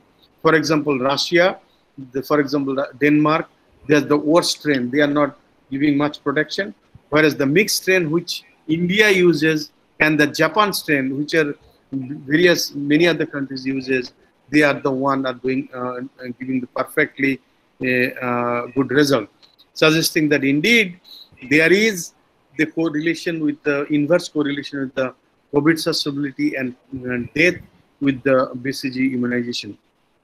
Now the question is whether this is, as you know, this is BCG is a bacteria, and this is COVID-19 is a virus. So basically, that means this immunity is actually non-specific immunity. So now, do we really need specific immunity? What we feel being an immunologist, what we feel it is indeed yes. That's because unless we have a specific immunity, we need the memory response. So therefore, what we wanted to make it the specific immune response. How do we do that? So, before I go there, one thing I would like to mention. When we got this all kinds of data, we kept on writing to the, I'm talking about around March 13 and to March 24, I have written to various organizations that includes Ministry of Health, the DGICMR, and all the DBT and DST secretaries that we need to actually go for the BCG immunization, and the BCG immunization not to the all pan mass immunization, rather at least to the targeted peoples such as the health workers, the patient, the doctors, and those who are taking care of the COVID-19 patients, and those who are vulnerable, such as having the diabetes and the comorbid patients. That time they responded me, and in various media they say it doesn't have any kind of credibility. However, in a few days, around 45 days, they gave a 180-degree turn and said now it has credibility, and India itself started clinical trial for BCG. So that is the political side that I'm not really entering in there. So, but now the question is what we really need specific immunity against COVID virus. Indeed, we need the specific immunity. That's because we need to memory, we need to specific immune response, so that we need it. That's what we thought. And then how to make it? What we proposed is basically we are taking some of this COVID-19 proteins and then putting in the expression on the BCG. And what kind of BCG? This is not really a regular BCG. This BCG we modified with LLO, listeriolysin protein.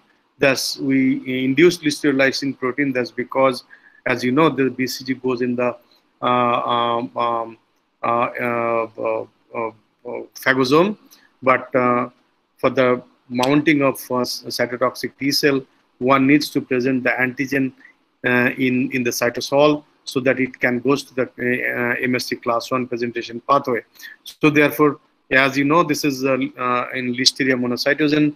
This organism actually disrupts the phagosome and goes to the cytosol. That's because of listeriolysin protein. So what we did is we incorporated this listeriolysin protein in this BCG, and on top of that, what we put this COVID-19 proteins, spike proteins, membrane proteins, and that envelope proteins. And straight we did not put these proteins. We engineered these proteins in various ways. Basically, what we did is we removed the transmembrane portion as well as the intervening sequences. Just only we put and the the epitopes, and then by genetic engineering we put all the linker sequences and finally make a new kind of antigen, and that's been transfected in this modified BCG. So basically this BCG looks like a outside looks like a COVID-19, whereas inside is nothing but the BCG. So what is the advantage of doing this? Is basically this advantage. Basically we'll get all the immune response or the activation of innate immune components such as macrophages and natural killer cells. We'll get that. That's because of the BCG, and the protein which are being expressed on the surface of this BCG, that will produce the antibodies as well as the cytotoxic T cells. So basically, in a nutshell, what we are saying, this when we are giving this vaccine, we will generate memory response. Probably one dose will be sufficient for the lifelong memory and the vaccination. So that is what right now we are doing right now. And good news is we have clones, and we have right now we are almost 50% work is being done, and hopefully in coming months we may have some good news. Although I can't say good news right at this moment, and we have to go through the animals and then all the human trials. And always human trials, it gives you the surprise. You may work better, or it doesn't work at all. At the last but not least, I have to acknowledge the people in my collaborators, Arnav Bhattacharya, Avinav, and Saurabh Sharma, and of course my group. I have right now a group of 18 people, and I have funded by DBT, DST, ICMR, South African grant, and also I have a grant from a respected industry as well. So I'm sorry that slides could not go through, but I tried to talk about what I intend to say, and I'll be happy to take any questions you may have. Once again I apologize that my slides could not go through, and that could be that's not in my hand. I'm sorry.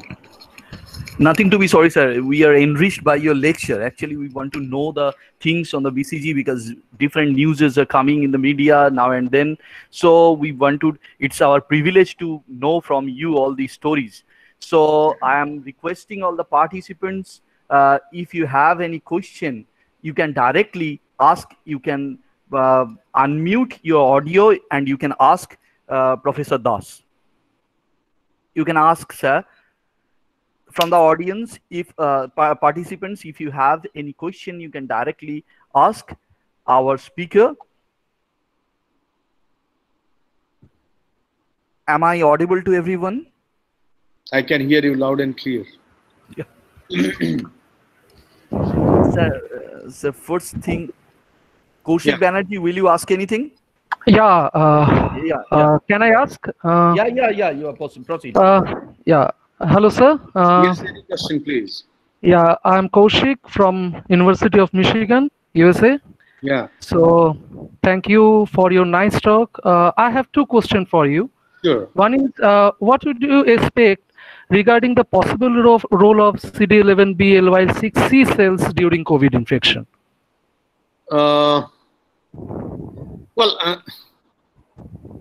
It would be the see. This is what we say. Some of the things I really did not talk about. BCG, what we are talking about, mostly the innate memory, right? So trained memory. So it could any cell, this kind of innate immune cell definitely may have a role, but unless we do the real experiment, we won't know it, isn't it? And that because of these are the cells, I believe they produce type 1 interferons, right? Yeah. So these are basically monocytic MDSCs. So right. So basically, which is innate immune activation is always necessary, and also from the innate immune component, the type 1 interferon comes in. So type 1 interferons are always required for the viral prevention against the viral infection, right? Host protection against viral infection. So therefore, certainly these cells, this group of cells may have some role. However, there's no literature whatsoever, at least with respect to COVID-19, is not available. So yeah. And my okay, Kaushik. Okay. Yeah, can I ask another question to Professor Das? Any question, please. My next question is: do you think that the PDCs and MDSCs plays differently during COVID infection? It could be, but I won't much surprised. That's because of the immune balance. As you see, during the COVID infection, the majority of the patient goes something called lymphopenia. And during the lymphopenia, is not only the lymphocytes, the huge number of phagocytes and that the antigen presenting cells, they are not in the periphery, and we suspect mostly goes in at the site of infection, here in this case in the lung, in lung parenchyma. So basically it's a pan activation, as activation of all sorts of cells, not because of any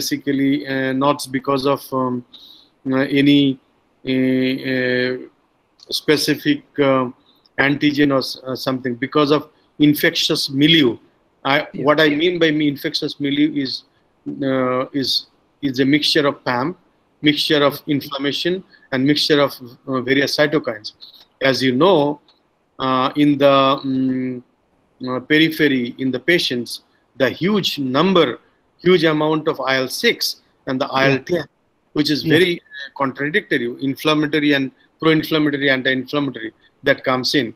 What it means is not only one type of cells are being activated, is various type of cells are activated. So it could be both the type of cells are being activated, and what is the dynamics of it, we really do not know. And since IL-6 is also involved in the IDC formation. That's correct. That's correct. It's it's immunosuppressive cytokine. So maybe. Well, IL-6 is not really immunosuppressive. IL-10 is. Yeah, but it convert the IDCs. Right. So well, I mean, it is a kind of a rather pleiotropic cytokine in some instances. Yes. Thank you, Professor Das. Thank you so much. Thanks. Nice talk. Thank you. Sir, can I ask you a question, sir? As many as you want. Sir, as the BCG vaccine is not so effective against the aged peoples, it is specifically against the children. So can the modified BCG vaccine, which is for the COVID-19, will it work for all group of peoples, age group of peoples? Well, I mean, that only experiment can say, but what we see from the data from India and Brazil, as you see, this is, although there is no experimental proof, but correlation proof, it is working. What's the mechanism? It could be the innate memory or the trained immunity that we do not know. And why it is working, another possibility could be like in India, once we are immunized, I'm not talking about only immunization. So during the period of life, because of, you'll see this is many interviews, I talked about this also. Our hygiene index is low hygiene index. Low hygiene index doesn't mean we are talking about we are not dirty. That's what I'm not saying. However, we are exposed to various organisms that includes natural environmental mycobacteria. Because of various exposure to the environmental mycobacteria, our immune response is replenished again and again, which is basically coming out of the memory and basically nothing but the booster dose. And that is what probably we are somehow being better protected. So therefore, our hypothesis was, no matter what condition is, if it is BCG vaccine is as always safe, even a 1 day young child can take it. Why not to immunize with the BCG? And if you can immunize with the BCG, why not the immunize with the recombinant BCG? That is what right now we are working on. Okay, thank you, sir. We have another question. So does Priyanka Chaudhary asking is, I think she is from our colleague fraternity of our department. Priyanka Chaudhary is asking that does two individuals vaccinated with same BCG vaccine react differently against COVID-19? Like, is it possible one remain asymptomatic or with very less symptoms and other one gets highly impacted?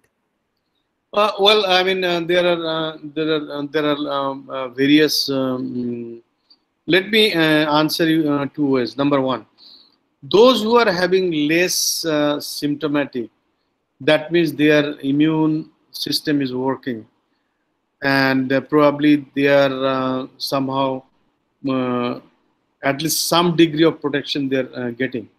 And from where getting is basically your immune response.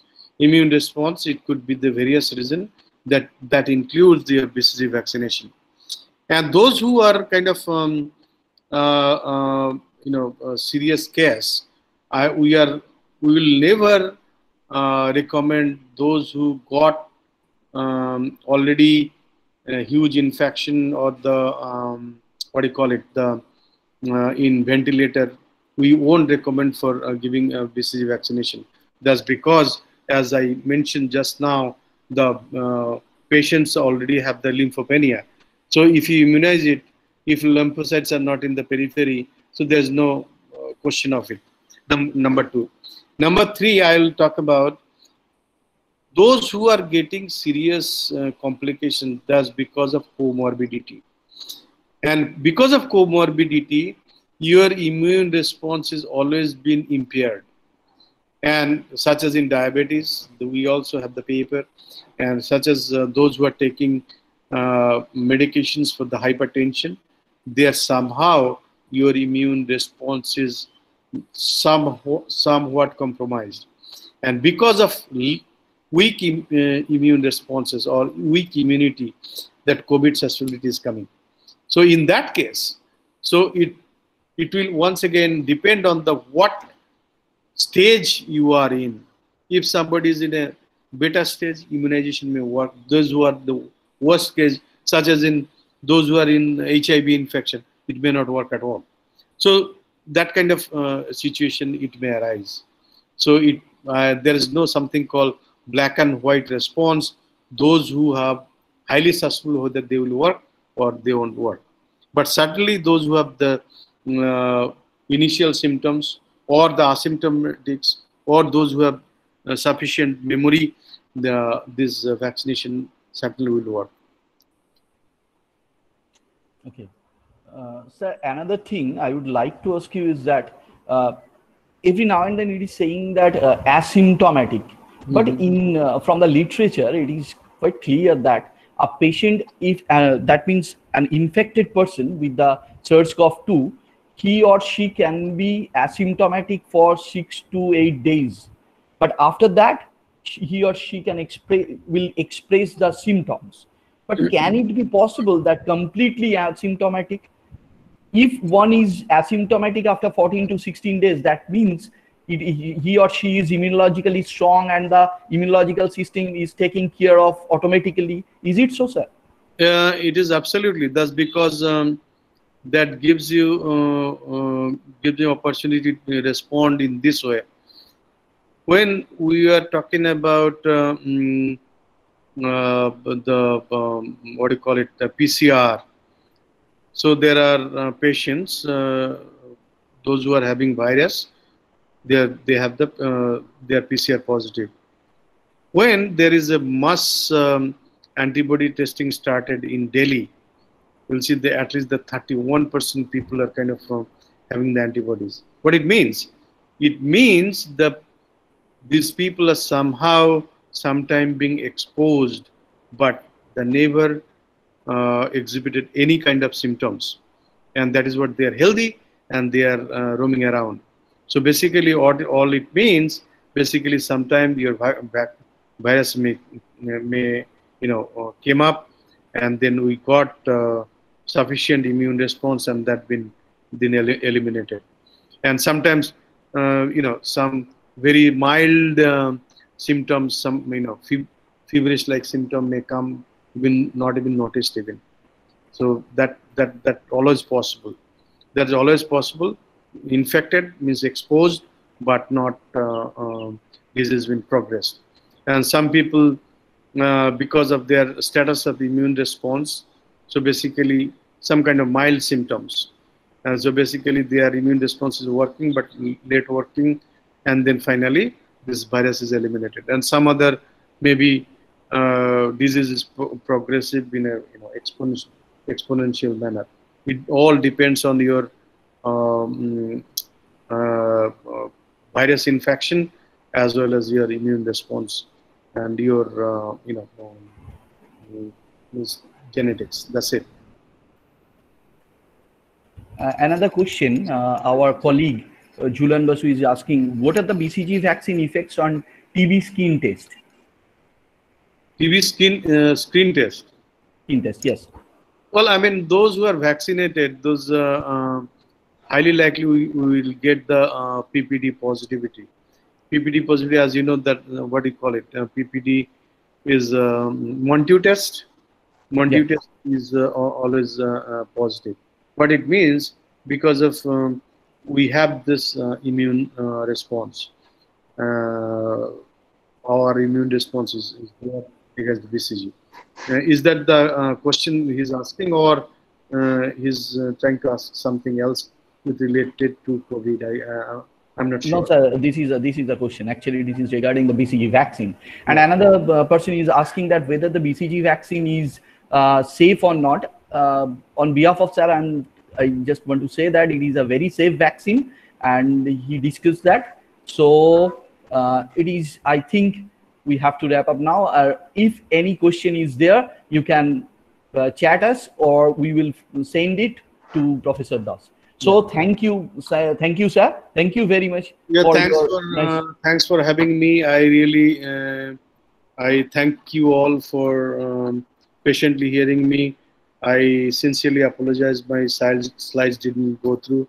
It didn't work, but it was nice talking to you all. Nice discussing to you all. And have a wonderful day and be safe. That is all I can say. Thank you very much, sir. Thank you. Okay, bye-bye. Bye-bye. So our next speaker of this session is Dr. Bashov Mukherjee.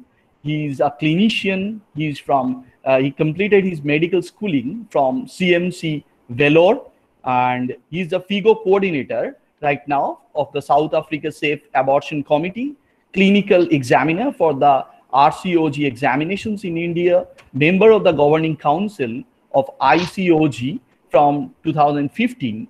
He is the honorary secretary of Bengal Obstetrics and Gynecology Society, Young Gynecologist Awardee of AOFOG, and from Tepai, first chair of the Family Welfare Committee. He is a vice president-elect of FOGSI and the organizing secretary of AICOG 2022. Sir, Dr. Bashov Mukherjee, sir. Thank you. Thank you very much. Can you hear me? Yeah, sir. Just try to share my screen first. Just see if it... Okay. Go to the screen. Can you see me? Yeah, it's coming. It's coming. Yeah, so it's thank you very much. It's a pleasure to be here and speaking to you. Thanks, Dr. Bibhashan Mondol, Assistant Prof. Department of Microbiology, Dum Dum Motijheel College, Kolkata, and it's a pleasure to be here in the international webinar on COVID-19. So over the next 25 to 30 minutes, I'll take you through something which is less technical, something about COVID and pregnancy in general, and then we can take some questions in the end. So over the next 20 to 25 minutes, I intend to cover planning for pregnancy in the COVID times, effects of COVID on the mother, viral effects on the fetus and the neonate, what to expect, whether for the baby inside the uterus and then outside, pregnancy care in COVID times, delivery of the COVID lady, postpartum care in COVID times, after delivery, how to handle the mother and the child, and some long-term effects on the public health if due to the COVID era, we will be some covering. The sources which I have used for my presentation comes from the Government of India, Ministry of Health and Family Welfare, the World Health Organization. FOGSI is our national organization of gynecologists. It's called Federation of Obstetrics and Gynecology Society of India. They had brought out a GCPR, which they have revised on the second edition. So from there, we have taken some of the matter which I will be presenting. The Royal College of Obstetrics and Gynecology of London and the American College of Obstetrics and Gynecology and ICMR. So knowledge is power, community is strength, and positive attitude is everything. I think this quote from Lance Armstrong, the famous cyclist, is never more prominent or never more relevant than it is today. So a positive attitude should be, I think, the most important time. This is depressing times. We are not feeling abnormal, most of us, and this is something we should be trying to have a positive attitude that there will be a silver lining sometime at the end of this pandemic. So planning for a pregnancy in COVID times. So let us talk about people who are planning for a pregnancy. So during the lockdown times, we all understand that this is an excellent time for bonding, spending quality time with family, and possibly for some young couples who are married or newly married to plan a family. So there is also evidence to suggest that there is increased sexual activity because a lot of people are at home. And there's also, unfortunately, increased gender-based violence, which is something of a different topic which we won't be discussing today. Also, the other problem in the lockdown times is there is less availability of sexual and reproductive health services. So there is less shops open, so the contraception may not always be available, and some women may have problems in trying to get proper birth control, and that would lead to a lot of unintended pregnancies. The concerns which a lot of women have, people come to us in our clinic, is whether the present environment is conducive to get pregnant. If I get pregnant now, can there be any problems to the baby because COVID may be in the air? The last is what you heard. Attending the healthcare facility or the diagnostic center, there is a lot of dilemmas among a lot of the people that the healthcare facility are dense of COVID. There are a lot of patients all over. I should not be going to a hospital. I should not be going to a clinic or a diagnostic center. What will happen if I get the infection there? Effects of the COVID on the mother and the baby. So if I become pregnant and if I have the infection, then what will the effects be on me and my unborn child? Long-term unknown effects, something which we do not know, the uncertainty of the unknown in the long term. So amidst this are a group of people who are having their fertility treatment. So now for them, the concerns are, shall I continue with my infertility treatment or should I stop now and start after the pandemic is over? And in the meantime, we also have seen people who are waiting for artificial reproductive techniques, waiting for IVF. Some of them are also conceiving naturally. So that is also one other group of people which we can see. So that's about planning a pregnancy in the pandemic. So what are the effects of COVID on the mother? There are physiological changes which happen in pregnancy, which we are all aware. And some of the changes in pregnancy are related or are related to the changes which may occur in a COVID infection. So the increased cardiac output increases the heart rate. There's a mild tachycardia and increased stroke volume. There's decreased systemic vascular resistance. There's increased minute ventilation driven by the respiratory rate. So if a person has an increased respiratory rate, it may be due to pregnancy and may not be due to COVID. It may be difficult to sometimes diagnose. There is a physiologic compensated respiratory alkalosis in pregnancy because of the hyperventilation. You wash out carbon dioxide, and that's why you have a respiratory alkalosis, which is a physiologic event happening in pregnancy. There is an alteration in the clotting cascade to promote coagulation, and we know that a lot of morbidity and mortality in the COVID times is related to clotting problems, and there is some pro-clotting tendency in pregnancy in pregnant women. Also, we hear about the relative immunosuppression in pregnancy, the fact that the mother has to immunocompromise or suppress, if you want to say, to accommodate the foreign anti-immune product, which is the fetus. So what about the presentation of mothers in COVID times? How does a pregnant COVID mother present? Well, the question is relatively similar to the non-pregnant woman. It is not much different. And so the most common presenting symptoms, as we should see, would be fever, cough, breathing difficulty. Possibly, again, we have heard other new symptoms of diarrhea, etc. recently. But generally, fever is, everybody, I think, accepts that fever as an essential feature or an essential criteria to diagnose COVID. So as seen in the non-pregnant population, 85 to 90% of women have mild disease, 7 to 10% have severe disease, and 1 to 5% have critical disease in various surveys and estimates done all over the globe. And as we heard from Dr. Das last time and other speakers, and all of you are very well aware that the comorbidities make things worse. So obesity, diabetes, asthma, hypertension, etc., which a woman may already be suffering from or have a complication of, may make pregnant women more susceptible to the effects of COVID-19. So once you get affected and you have a comorbidity, there is a chance that you may fall from mild to severe and severe to critical disease. We had a nice discussion just before this on asymptomatic carriers. Dr. Das put it very clearly that there are people who are roaming around with the virus, which you do not know. And just now we got information that antibody testing is being done at your home. So there is a company who's collecting blood at your home to check for antibodies. And if you have antibodies, that means you would have had some subclinical infection at some time. Whether that is good enough to prevent you from a future infection, that is anybody's guess, but that is the reason why we are waiting for the vaccine. And also we've heard that herd immunity, which we used to hear about a lot in the last few months, may not be there without the vaccine. So just being 50 to 60% of the population being infected may not be enough to create herd immunity, and we all may have to wait for the vaccine. So the asymptomatic carrier, as we had discussed, it could be a person who doesn't have any problems at all and has gone through the phase where the virus came into the body, developed immunity and went away.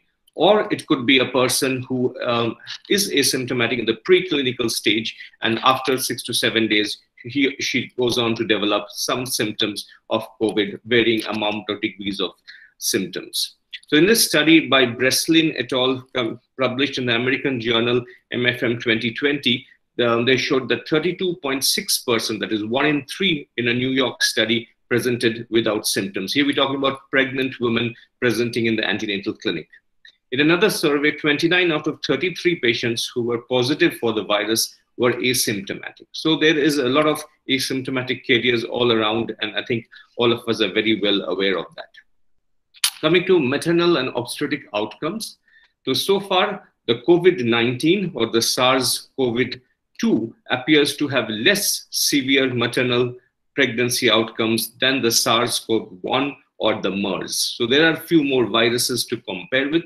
And this is not the only pandemic that we are going through. There have been some others in the past, possibly not as dominant as this. And so there has been something to compare with about pregnant women being affected by other viruses vis-a-vis this virus. And it apparently seems that the disease in this virus is less severe than the other ones.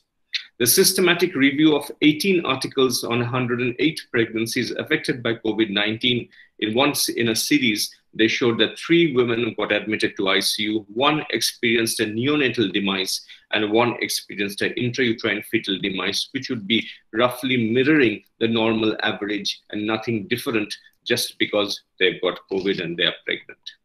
So coming to the virus effects on the fetus and the neonate. So the fetal outcomes, the fetal course is not fully elucidated. We do not know how much the pregnant woman, the virus gets transmitted to the baby. If at all it gets transmitted, what really happens? But we know from other viral illnesses that viral illnesses in general have different effects on the pregnant woman. And this include preterm delivery, where delivery takes place earlier, either because of the rupture of membranes or otherwise. There may be fetal growth restriction, intrauterine fetal demise, and neonatal death, but this could happen in any virus, and COVID is not specific for this. Even early pregnancy fever, which could happen in many viral illnesses, even bacterial illnesses, could be associated with birth defects, not because of the infection, but because of the fever. And something like neural tube defects is one of the things. COVID-19 infection is currently not an indication for medical termination of pregnancy. So if a woman comes at 2 months of pregnancies and she just happens to be diagnosed as COVID-19, that does not give her an indication that, no, I do not want to keep the pregnancy, I want to go for a termination. This is not an indication for termination. So what about vertical transmission coming from the mother to the child? The definitive evidence is lacking, so we are not very clear, but however, few cases of in utero infection have been reported. So there is a probable reason to believe that yes, there is a transmission from mother to child, but we do not know the proportion of patients of pregnancies being affected by this, and the significance to the neonate has yet to be determined. So there is definitely some amount of mother to child transmission, but what effect it will be having on the baby, whether it will be having any significant effect at all, and what proportion of mothers can be affected, and whether there is anything to prevent it, we do not know. Whether it's related to the viral load, we are not sure, because studies have not been done to that extent. But it is known that there is no recorded case of vaginal secretions or breast milk to have been tested as positive. So vaginal secretions during normal delivery, during section, or breast milk has not shown to be tested to be positive for the virus. So these are a couple of studies we pulled off. Zheng et al. Published in JAMA Pediatrics 2020. 3 out of 33 infants born to positive mothers developed early onset mild illness. So not specific, but early onset mild illness. But as we had mentioned, amniotic fluid, cord blood, and breast milk were all negative for COVID-2. And a US cohort of 18 infants tested for COVID-19 via PCR and nasopharyngeal swab all tested negative. These are mothers who are positive, and they are delivering babies who are negative. So coming to the pregnancy care in COVID times. So what we discussed so far is planning for a pregnancy during the COVID times, effect of the virus on the mother, and effect of the virus on the baby. So now coming a little bit to pregnancy care. So this is, we're talking about a woman who is pregnant, who you are seeing and possibly has COVID, or possibly is afraid of COVID or suspicious of having the disease. So the general advice, which remains the same, which you must have heard ad nauseum, and not just in this in the conference, in the seminar, but over the last few months, that all pregnant women, or all women and men generally, regardless, specifically in pregnancy, we're talking about regardless of gestation, should observe social distancing and self-isolation guidance. Though a lot of people believe, and it's true, that the real term is not social distance, it's actually physical distancing, because you are distancing each other, because possibly in social media, we are connected much more than what we were ever before. So it's not social distancing in a way, it's physical distancing. But at the same time, we still are using the terminology social distancing, which has very commonly been used all over. And self-isolation guidance, specifically those above 28 weeks of pregnancy. The closer you come to term, the more you are careful that you should not be catching the virus because of being careless. Minimize all non-essential contact with other family members. We have heard this term non-essential a lot in the last few months. And the advice which we would be rendering to a pregnant woman would be no different. If you are infected, you are most likely to have no or mild symptoms and make a full recovery. That is a good advice to give pregnant women, because we have seen from the data, 90% or 85 to 90% would have very mild symptoms, and most people would possibly will not have to need respiratory support, oxygen requirement, or go into an ICU. So the triage of antenatal patients is important. It's important to minimize the exposure to patients and providers by decreasing frequency of in-person visits and ultrasounds. So whenever a patient has to come for a checkup to a doctor, to a clinic, to a hospital, she and her partner and the relatives are always very worried that if she can have the disease or catch the virus because of visiting these places. So we have to look into ways in which we can decrease the number of visits for patients, even if she is there in the clinic, decrease waiting time for the patient, and also if she's inside the clinic in the room, to decrease time that you spend with the patient so that the chance of transmission is reduced and less. Selection depends on the resources available, the provider discretion based on the medical complexity, and the individualized review plans should be made for each woman, because everybody is not the same. Complications may arise in different stages of pregnancy, for which you may need to see a woman more frequently, but otherwise you would like to limit the number of visits and limit the time that you are spending with a pregnant woman.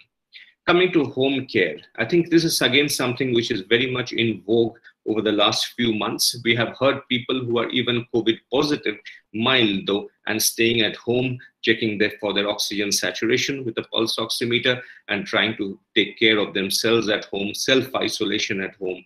We have heard that. So the similar home care for a pregnant woman who may be positive or who may be afraid of coming to a clinic, how can she take care of herself at home?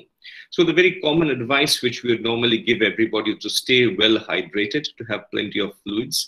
A high protein diet with vitamins and mineral supplements would be useful to boost her immune system in whatever way we can. Super immune foods, super boosters really do not help. I think it's an old theory of having a balanced diet would possibly work better.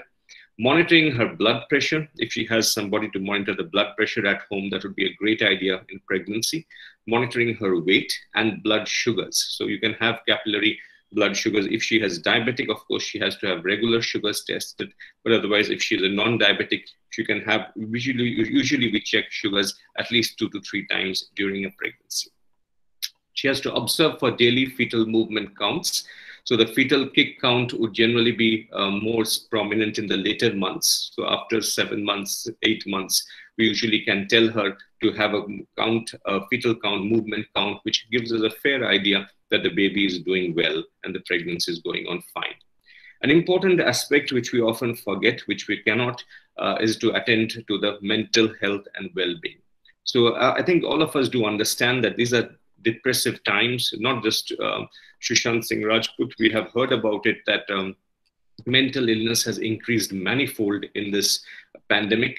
So our psychiatric colleagues are doing a lot of good work by doing online consultations with a lot of their patients. And I think this is an important area which just cannot be ignored. So you have to connect with friends. Again, social media may be the only thing which you can do because physical interaction would be limited at this time. But at the same time, it's important to connect, to keep on talking, to keep the conversation going. Teleconsultation may be used as a replacement or an addition to the prenatal visits when observation or tests are not required. So it's not always in a pregnant woman that you need to put your hand on the tummy to see how much the growth is. There are some times when you can have an indication from ultrasonography. There's sometimes where you do not necessarily need to see her physically, and those consultations may be done over a teleconsultation. But the idea is it's not for everybody. It's mainly for low-risk people. If it's a high-risk woman or she has already problems, then this may not always be working for everybody. So it's a balance which has to be done, taking the patient in mind, individualizing her needs, and by the doctor who has been there. COVID testing in pregnancy. So when would you like to have a pregnant woman tested for COVID? So again, it's not different. Any woman with characteristic symptoms where you suspect her. Again, I think we used to talk about coming from a red zone before, coming from a containment zone, but containment zones have increased so many times over the last few months. I think I think most of the city is a containment zone, if you can say, or you can use districts to say that they are containment zones. And so they are quite big in number and they keep on changing. So any woman with characteristic symptoms, we also used to say travel from a COVID area previously, but now ourselves being in a COVID area, that doesn't hold anymore. So any woman with characteristic symptoms, fever and cough, especially breathlessness, or atypical symptoms like diarrhea may need to be tested. Likely to deliver in 5 days, irrespective of symptoms. So this is something which has come from ICMR, that any pregnant woman who's likely to deliver in 5 days, if she's coming to her due date, if you're having a planned section for her, then you need to do a COVID test on her to find out whether her status before she gets admitted into a healthcare facility, because proper care can be taken not just for her but other healthcare workers. And for a pandemic, it is important to know what's happening there. And if it's an emergency, which often happens in pregnancy, there are women who come with sometimes bleeding, sometimes breaking of the water, amniotic fluid leaks, or decreased fetal movements at any time of the day and night, then you may need to attend to her irrespective of the COVID status. So there may not be time to take an esophageal swab and send it and get the results, but at the same time, she needs a treatment for herself and her baby, which has to be offered immediately. And you have to use the PPEs, and you have to use the necessary precaution, and you have to consider her as positive till the test reports come. So antenatal care of a known COVID patients, given the theoretical concerns of adverse fetal outcomes. Again, we are saying theoretical concerns because it is not very clear that a viral illness will have an effect on the baby, but the concerns mainly are the fetal growth restriction, which happens later in pregnancy. And for that, fetal surveillance of some kind, either by non-stress tests, which are fetal ECGs, or biophysical profile, where a sonography is done to check for the fetal growth, is suggested in the later half of pregnancy every 3 to 4 weeks. Necessary precaution needs to be taken in the clinic if a woman comes to you in the clinic where she is COVID positive. And it's also important to try to avoid stigma. I think this is something which from AIMS, it came up in the beginning of the pandemic, that a lot of COVID patients are stigmatized. They are so it's same for a lot of medical health professionals. We heard that they were being evicted from their house just because they're working in a COVID hospital. And similarly, if you know a person is COVID, everybody tends to stay away from them. Staying away is fine, but stigmatizing them may not be the right way. So this is the image which we picked up from the NHS in UK. So this is for COVID-19, for the use of PPEs, I think it's important to understand that for all interaction with a positive patient, you do not need to use all things. So there's some things which you need to use if it's a OPD interaction in the clinic, and there's something which you need to use if there is an operation involved, or where the physical contact is much more. So a surgical mask and gloves and a disposable apron would be okay for most of the people who are interacting with the patient in the OPD, where where it's minimum. But if you are interacting in the operation theater, then a full face shield, an FFP mask, along with the double gloves and possibly PPE suits would be important. So the term which we use very frequently is aerosol generating procedures. So there are some procedures in medicine which have been designated as aerosol generating procedures, or AGPs, and in those things you need to have your full protection, as is shown here in the picture. So coming to the delivery of the COVID lady. So here is a woman who you have seen during her pregnancy, and now is the time of the delivery. So there have been unfortunate cases for all of our colleagues, including myself, where a patient who you have seen throughout pregnancy, suddenly before she gets admitted and she's tested in COVID, comes back as positive. And that becomes a problem if you are working in a hospital which is not admitting COVID patients or not catering to known COVID positive patients. Then she needs to be referred to an appropriate facility which can deal with it. So coming to delivery, admission and care protocols, I think it's important to understand that the care starts from the hospital entrance. for a known positive or an unknown status. Unfortunately, we came to know this later, or we acted on this later, because initially you would have heard a lot of people going into quarantine in different hospitals and clinics because protocols were not very clear. So a patient came in, we took her as normal, and suddenly she turned out as positive, and everybody who interacted with her went into quarantine. So that cannot be avoided if you can isolate her in the beginning, have a fever screening area separately. So women who have high temperature would be treated differently or kept in a separate area with limited amount of staff interaction with them. And then if you have protocols well in place, then that is something which can be taken care of, which is usually done in most hospitals now. Restricting visitors is something very common. So I think most of the hospitals do not allow visiting hours at all, or at least just one visitor for a patient, irrespective of COVID status. And the support people, usually they used to allow husbands in the delivery room in some hospitals in Calcutta, and that has stopped now. So husbands are not allowed during delivery anymore in any hospital in Calcutta. PPEs should be selected, donned and doffed as per hospital policy. There has been a lot of videos on how to wear PPEs by different organizations. We have one from AIMS, we have one from CMC Vellore, we have one few international videos where how to wear a PPE and how to open it or doff it is something which is very important, because that is the time when your infection can be spread maximum if you are not very careful. So delivery room interventions. So what are the things that are different in a COVID patient during delivery? The use of internal monitors, which we do not use very frequently here, but a lot of used in international use, fetal scalp electrodes and intrauterine pressure catheters can be used. Amniotomy can be done for accelerating or augmenting the labor. For analgesia in labor, epidural analgesia, which is the gold standard, remains the preferred analgesia. So that is something which can be done wherever available, where the anesthetist is present. But the nitrous oxide method of analgesia, which is called Entonox, where you oxygen and nitrous oxide is mixed together, that is preferably avoided, because that would be generating aerosols in that area. The mode and timing of delivery is governed by obstetric reasons and not by the COVID-19 status. So just because she is COVID-19 positive, she does not have to have a planned section. Though we're talking about a city where a lot of planned sections anyway take place, and it's a high cesarean section rate city, Kolkata in generally. But here, just because she is COVID-19, you do not have to do a planned section. If there is an idea of a normal delivery, if there's a plan there, it can go on. So normal delivery per se is not categorized as an aerosol generating procedure. The use of N95 masks and PPE for providers is recommended. Specifically, you expect a lot of exposure to body fluids and respiratory secretions during the delivery process. If it's an instrumental delivery is required, if she needs forceps or a ventouse, that would be used whenever appropriate.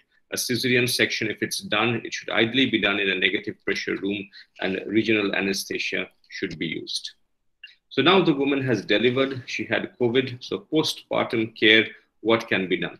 It's important to evaluate her for stability and not to transfer her out in a hurry.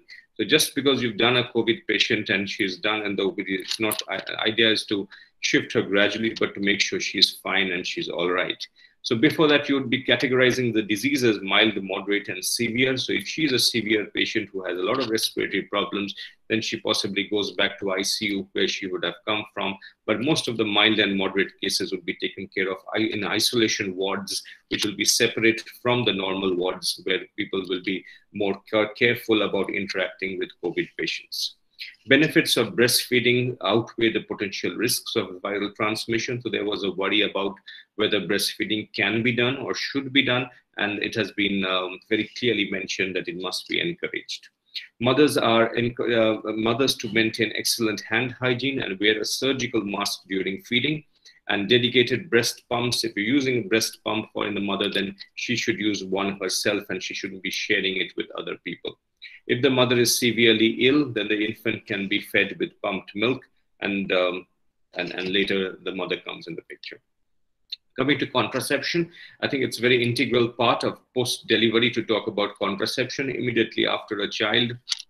No mother wants to have a child immediately very soon. So you need to have a long gap. And one of the contraception which we talk about during this pandemic mainly is long-acting reversible contraceptions called LARCs, which include implants under the skin, intrauterine devices like the copper T or LNG-IUS, and injectables which are given every 3 months. So these are all preferred because they are long-acting. You don't have to have too much of a follow-up. You don't have to come up back for stocks. They last for 3 years, 5 years, or at least 3 months. And this is something which can be done at the time of delivery or soon after the delivery. Of course, for all contraception, you have to have informed consent. The woman has to know what is happening, and it is important to discuss with the husband that this is something which is for their good, so that they don't have to use anything regularly. In the pandemic, shops may be closed, stocks may not be available, but here she can be protected after the delivery if you have taken care of her. The stress should be also on lactation amenorrhea method. We know that breastfeeding is a contraception by itself. And so if breastfeeding goes on well, that can also help in some amount of birth control. Barrier methods like condoms also should be encouraged, and emergency contraception pills, if she is using it, should be used whenever appropriate.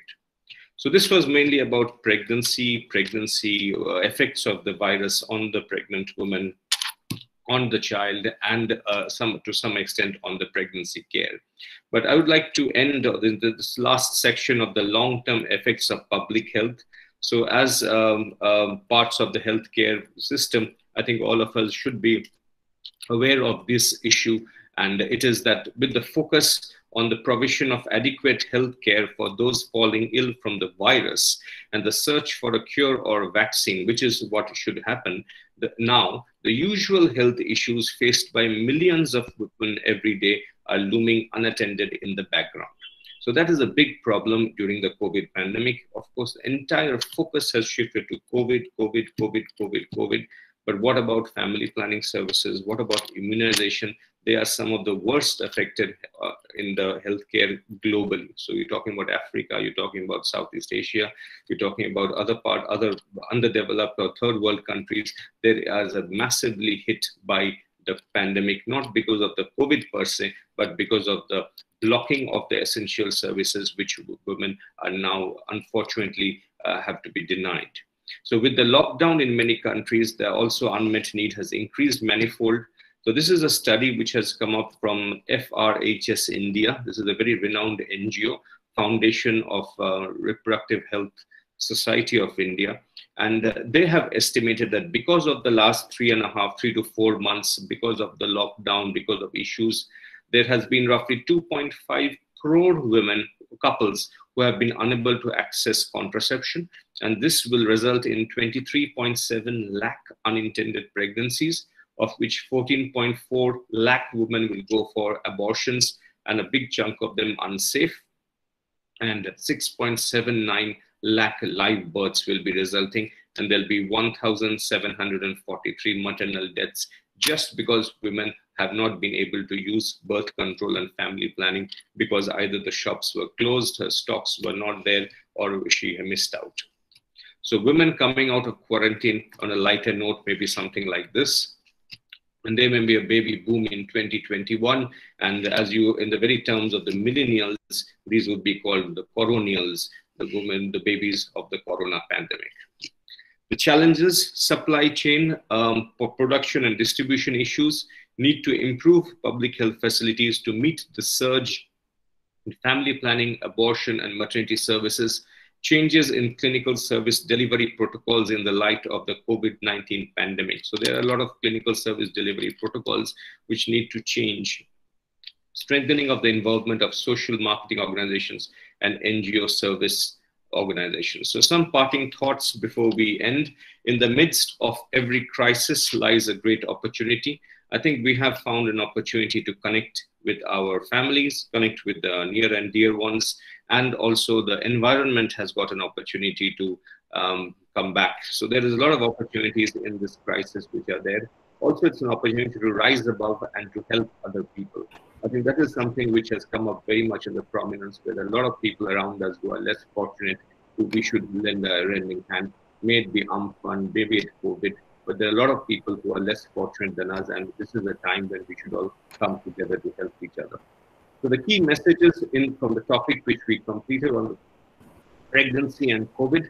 Pregnant women should follow the same recommendations as non-pregnant women for avoiding exposure to COVID-19 infection. I think this is something which we have mentioned, and all of us are quite aware about how to avoid COVID. Substituting physical antenatal care with teleconsultation wherever appropriate. I think a lot of us do agree that this method of health interaction has increased. Women with COVID-19, positive women or status positive, need to be triaged based on the symptoms, severity, and obstetric emergencies. So we can triage them into mild, moderate, severe, and this has to be done not just by the obstetrician, but a medicine specialist, microbiologists like many of yourselves, virologists, public health. A lot of people need to come into the picture. So a multidisciplinary approach, the management of suspected or confirmed cases would be most ideal. Healthcare workers need to take appropriate precautions. There's no, we know every day there are doctors dying, there are healthcare facility people dying, and people getting affected all over. So we have to be careful. These are times to stay safe. So the last quote from United Nations, WHO: be informed, be prepared, be smart, be safe, and be ready to fight COVID-19. Thank you very much. Thank you. It's been a pleasure. I can take some questions if you have. Thank you very much, Dr. Bashab Mukherjee. Thank you very much for your very informative and very important session. Thank you very much. And I can watch, you can also watch the chat box. It's flooded with the acknowledge and all these things. This is very much important in this particular realm. Everyone is actually discussing about the COVIDs and the vaccines and all of these things, but these are very important issues under these lockdown conditions. So you have excellently presented all these things, and you have covered, I think you have covered so many things. Actually, I was thinking about a question, but it's clear. Actually, from your talk, it is clear. More of the informations, I think it is clear. The questions are clear to the participants. Still, I am inviting the participants. If you have any question, you can directly ask our speaker. All the participants, you have any question, you can directly ask through your audio. So I think I'll open the chat box for you, and I think I'll just try to see what the questions have come up.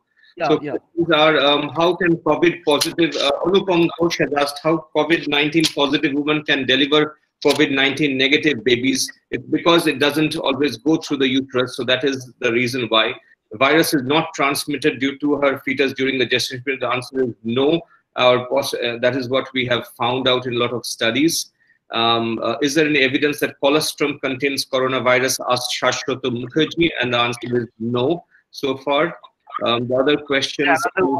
Deepika Majumdar, I think, what is the reason of the absence of the virus in the breast milk of COVID positive mother? There's no reason, but the studies have shown that it is not seen there. So basically the COVID virus, you understand, most of it is in the respiratory secretions. It may not be so much in the bloodstream, or it may not be definitely coming to the breast milk, is what we know from our studies so far. Debolina Bhattacharya asked, should antenatal corticosteroids be effective for pregnant women with COVID-19? The answer is yes. Antenatal corticosteroids are given for fetal lung maturity, and it is given like any other time. We have got very clear guidelines from the American College and from the Royal College that it should be continued as usual. It will not affect anything. Unsafe abortions, I think there's another question. Yes, Deepika Majumdar, we've answered. Asha Kumar Mistry, is it possible to choose government hospital for delivery? Of course, yes. There are government hospitals like Bangalore and Medical College, which are dedicated COVID hospitals. What are the safety measures adopted? Most of them are doing a very good work there. I think it's a lot of people are afraid to go there, but they are doing generally good work amidst the circumstances that they have. Thank you. I think I've answered most of the questions. So thank you very much, sir, for your nice delivery and presentation and talk. It is very much informative. So may I go to the next speaker, sir? So our next speaker, she's from Israel, and our next speaker is Dr. Professor Milana Frankel Morgenstern.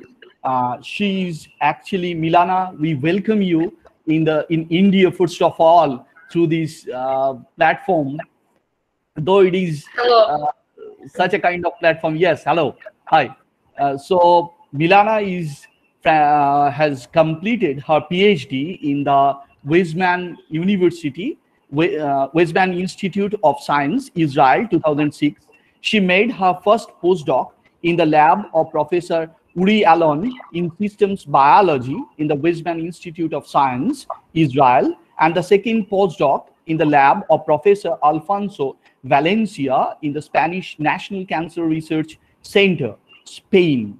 She has published more than 40 papers in reputed journals and serving as the editorial board member of reputed journals. She is a founder of special scientific competition at the International Bioinformatics Conferences since 2008, a chair of the ISCB affiliated Israel Bioinformatics Group, and a head of the Cancer Genomics and Biocomputing in Complex Diseases Group in the Israeli Faculty of Medicine, Bar Ilan University.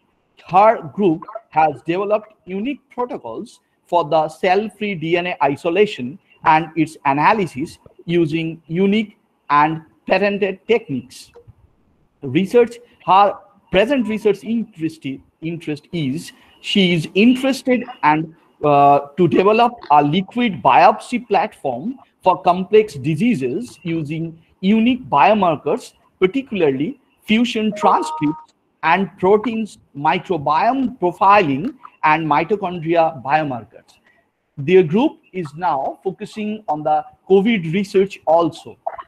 Today, with her postdoc student, Dr. Shumit Mukherjee, also present, and Shumit is a postdoctoral researcher at the Israeli Bar Ilan University to the lab of Milana, and his research areas encompass bioinformatics, computational pathogenomics, molecular evolution, and regulatory RNAs. He published several research papers in the reputed journals of Nature Publishing Group, Oxford University Press, Elsevier, Springer, PLOS, etc. He completed his PhD in bioinformatics from the Indian Institute of Science, Education and Research, Kolkata, which is familiarly known as the ISAR Kolkata. During his PhD, he received several awards, including the Senior Research Fellowship from the Indian Council of Medical Research, or ICMR, and the Ministry of the Human Resource Development, MHRD, and also qualified for the Research Associateship Award from the Council of Scientific and Industrial Research. He was a visiting research fellow at the Ben Gurion University, Israel, and received the travel support from the UGC ISF Joint Grant. He won the most prestigious PBC Fellowship for Outstanding Postdoctoral Researcher Award from the Council for Higher Education, Government of Israel, and joined the Frankel Morgenstern's lab in November 2019. Now it's over to Milana and Shumit. Yes, hello. Thank you so much for inviting me for this nice conference. And I was present already before, a few minutes before, for this amazing talk about pregnant women and COVID-19. Yes, very interesting. So I would like to present our lab in a few words, and then Sumit will present our recent work on peptide vaccine to COVID-19. So my lab is located in Israeli Faculty of Medicine of the Bar Ilan University, and we located on the north part of Israel. So the most green part of Israel. And in my lab, we are working, first of all, in computational biology, and experimental work is done in a liquid biopsy. It's a new area where we are trying using cell-free DNA circulated circulating in the blood or plasma or serum to evaluate mutations in the cancer and other diseases, other complex diseases like autoimmune diseases and even dementia. So my lab is interesting also from this point that I have most Indian students in the institute. I can tell you that I have something like 70%. They are excellent Indian students. They're working in molecular biology and also in systems biology and biocomputing. And from March 9th, 2020, this year, after this COVID-19 outbreak, my lab has dedicated itself to study COVID-19.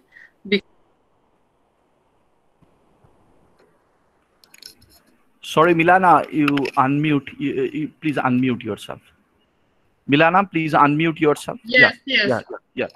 So we started work on COVID in March, and now we have a few projects running, and I can briefly explain. And then Dr.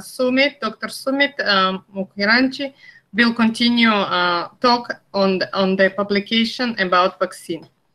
So recently we working on a few projects, as I said, in COVID, and first project is was a question why this virus can infect multiple organisms, including humans. So we know evidences that COVID can infect cats.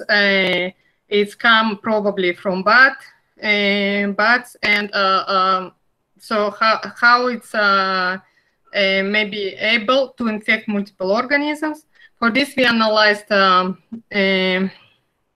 genetic code of this virus. We compared between different coronaviruses.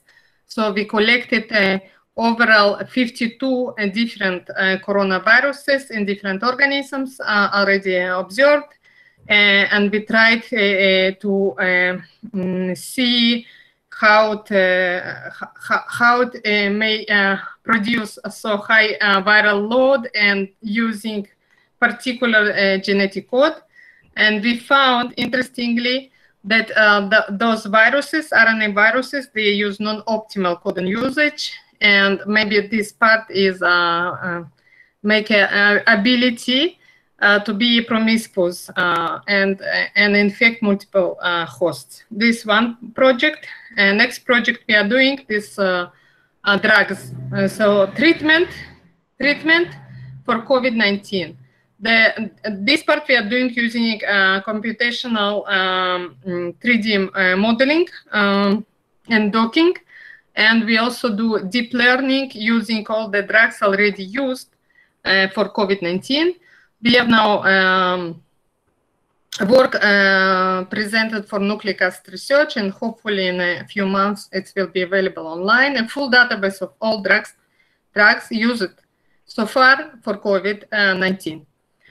And another work we are doing on a vaccine, this work done for Sumit, by Sumit, because we analyzed many sequences, genomic sequences of COVID-19 around the world, and we tried to see peptides conserved that can produce immunization to population, and we will present this shortly. And last project we have in this regard is a connection to vitamins, how we can improve our immunity using different vitamins. And particularly we have now a publication accepted FEBS, where we explain that we found using epidemiological study that vitamin D was associated with high infection rate and hospitalization due to COVID-19. So, so it's very important study. This already have been done for a few cohorts. I think it's first study for Israeli cohort, and where we had 7,000 patients. among them 700 of COVID-19 positive, all others are negative, and we compared parameters between these groups. So this is just an introduction about our work in COVID, and we are looking for excellent students to join us for this interesting study. And now let us go to Sumit to present our peptide vaccine, possible peptide vaccine for COVID-19. Thank you. Thank you very much. Milana, thank you for your nice introduction about your lab and your present work. Now I would request Sumit to present your lab's work. Yes, thank you. Good afternoon. Hope everyone is doing well during this global crisis. And just a minute, I am sharing my screen.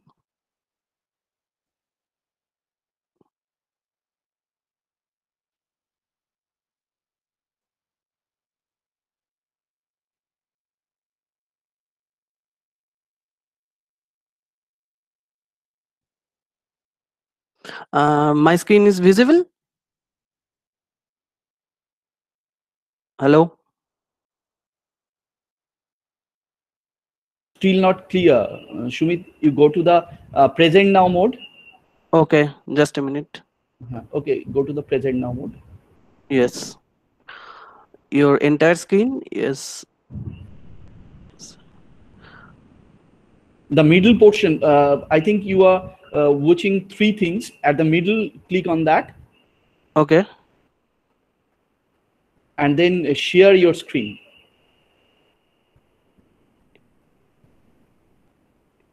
Click on the slide and share your screen. There is an option share. Yes, I shared it. And now it is visible? Yeah, it's coming. It's coming. Okay, thank you. Oh, it's clear. Completely clear. Yes. So I am Sumit Mukherjee, a postdoctoral researcher at Frankel Morgenstern Lab, Bar-Ilan University. And first of all, thanks for inviting us in this seminar. And the title of my talk is Identification of Immunodominant Epitopes for Designing the Peptide-Based Vaccine Against SARS CoV-2. So my today's talk is based on the papers on identification of SARS CoV-2 vaccine target that we recently published in the journal Vaccines. We also submit it for provisional US patent application. So now, in this paper, we used an immunoinformatics-based extensive computational approaches to detect the vaccine targets from the proteome of SARS CoV-2, which could be useful for developing effective vaccine against COVID-19. So epitopes are typically the part of the pathogen proteins that can trigger a cellular immune response mediated by B or T cells. And combinations of multiple epitopes are useful for the development of effective peptide vaccines. And these peptide vaccines are often synthetic vaccines which can mimic naturally occurring proteins from the pathogens. And it is an attractive strategy that relies on usage of short peptide fragments of pathogen to induction of highly targeted immune response. And it can also able to avoiding the allergenic sequences. So the main approach of developing the peptide-based vaccine to identify the potential immunogenic epitopes from the pathogens proteins. Okay, so what is the main advantage of peptide vaccinations over other conventional vaccines? That it is safe and economical technology compared to traditional vaccines. And these peptide vaccines productions is relatively inexpensive due to the ease of production and their simplistic compositions. And additionally, peptide vaccines avoid the inclusions of unnecessary components which can produce the high reactogenicity to the host, such as lipopolysaccharide, lipids, or the toxins. And moreover, these peptide vaccines can be composed of various epitopes from different antigens and integrate T cells and B cell epitopes into one antigenic formulation. So that means multiple epitope can be combined into a single to design a single peptide, which can effective for the vaccines candidate. So now I am coming to the immunoinformatics and reverse vaccinology, which is the present strategy to identify the potential immunogenics or the immunodominant regions from the proteins of the pathogens. In this age of genomics, the availability of vast genomic, proteomic, as well as the transcriptomic data of pathogens, along with the advancement of the different bioinformatics tools, has greatly facilitated the identifying potential immunogenic epitopes from the pathogen proteins. And this can be useful in designing the vaccines against designated pathogens. And the computational predictions of the vaccine targets and immune response against the pathogens have minimized the time for in vitro experiments to develop the vaccines. And now the reverse vaccinology or the reverse immunology is a new approach to design the vaccine from the genomic informations of the pathogens with the help of immunoinformatics. So attempts of reverse vaccinology first began with the meningococcus B, and which is now in the market as named Bexero vaccines.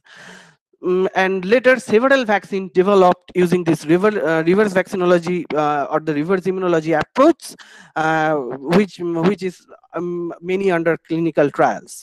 So the main approach, first we screened the genomes of the pathogens and identified the in silico antigens, that mean the potential B cell or T cell epitopes, and then we find out the most immunodominant epitopes, that means which can bind with the B cell and T cell more accurately than other epitopes. And then we designed the peptide vaccines, and then it can go to the clinical trials and the first animal models and then the clinical trials. So the main approach of the immunoinformatics is to identify the B cell epitopes, T cell epitopes, as well as the global population coverage analysis. That means that how the T cell or B cell epitopes actually cover most of the populations of the world. So now, what is immunodominant epitopes? So when someone first designed the peptide vaccines, the first and foremost among them to identify the immunodominant epitopes that can induce the protective immune response in terms of humoral as well as cell-mediated immunity against a desired antigens. So that means immunodominant epitopes are the part of the pathogen's protein that can induce both humoral as well as cell-mediated immunities, and also it can have the capabilities of generating the protective immune response. So that means it can generate the protective antigenicity or the protective immune response. That means it eliminates the other epitope and compete with the other epitopes and bind with the B cell and T cells. Sorry.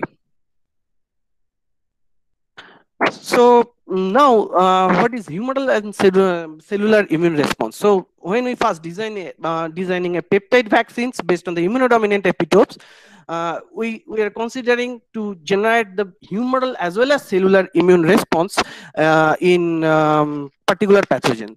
So the humoral immune response is mediated by antibody molecules, and that are mainly secreted by the plasma cells. And in cell-mediated immune response, which does not involve the antibodies, rather cell-mediated immunity is the activation of phagocytosis antigen-specific cytotoxic T lymphocyte and the release of various cytokines in response to the antigens. So in the humoral response, first the B cell mature in the bone marrow and gain the B cell receptors which are displaced in large number of the cell surface, and each B cell has a unique antibody that binds with an antigen. And the mature B cell migrate from the bone marrow to the lymph nodes where they begin to encounter the pathogens. So when we designing the peptide vaccines, we need to consider the potential vaccines or the potential peptide vaccines should induce both humoral as well as cellular immune response. So then this vaccine could be effective for this against these desired pathogens. So in our recent work, we have mainly studied the SARS-CoV-2 immunodominant epitopes, and we identified the potential immunodominant epitopes using the computational approach based on immunoinformatics and structural analysis to identify the particular potential vaccine target from the SARS-CoV-2.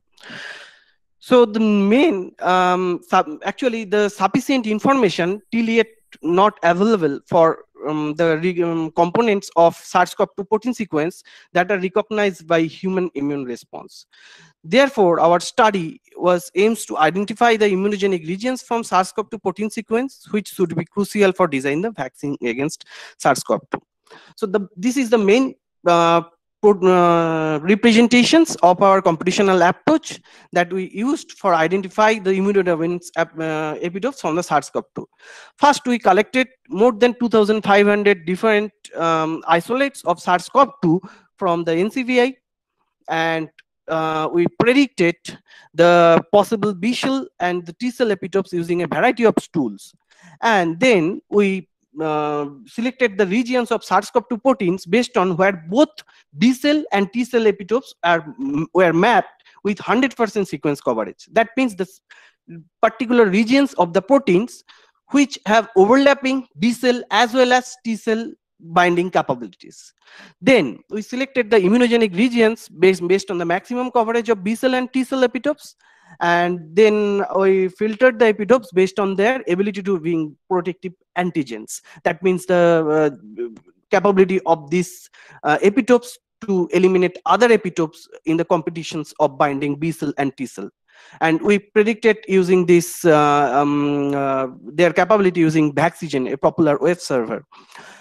Then we selected the epitopes which are 100% identical with the experimentally validated epitopes of SARS-CoV available in the IDV database. Then we have a potential set of immunodominant epitopes, but we further analyze their mutations, T-cell population coverage analysis, and perform structural molecular docking analysis, allergenicity and toxicity predictions, and shortlisted the further epitopes based on the at least 85% global population coverage and their high affinity binding with human MHC, and no mutations in the viral epitope sequences from any of the isolates. So I will discuss each and every step in my following next slide. Just a minute. Okay, so B cell and T cell epitope identifications. We have used multiple approaches to predict B cell and T cell epitopes from the protein sequence of SARS-CoV-2, and we use three tools. Most popular tools: BAPI-PRET, AVC-PRET, and LV-PRET. All of these tools are based on the machine learning based method, which can identify the B cell epitopes from the potential pathogens proteins, and then we predicted the T cell epitopes from the IDV tools named the TEPI tools, and T cells epitopes are mainly two types: MSC class 1 and the MSC class 2 binding epitopes.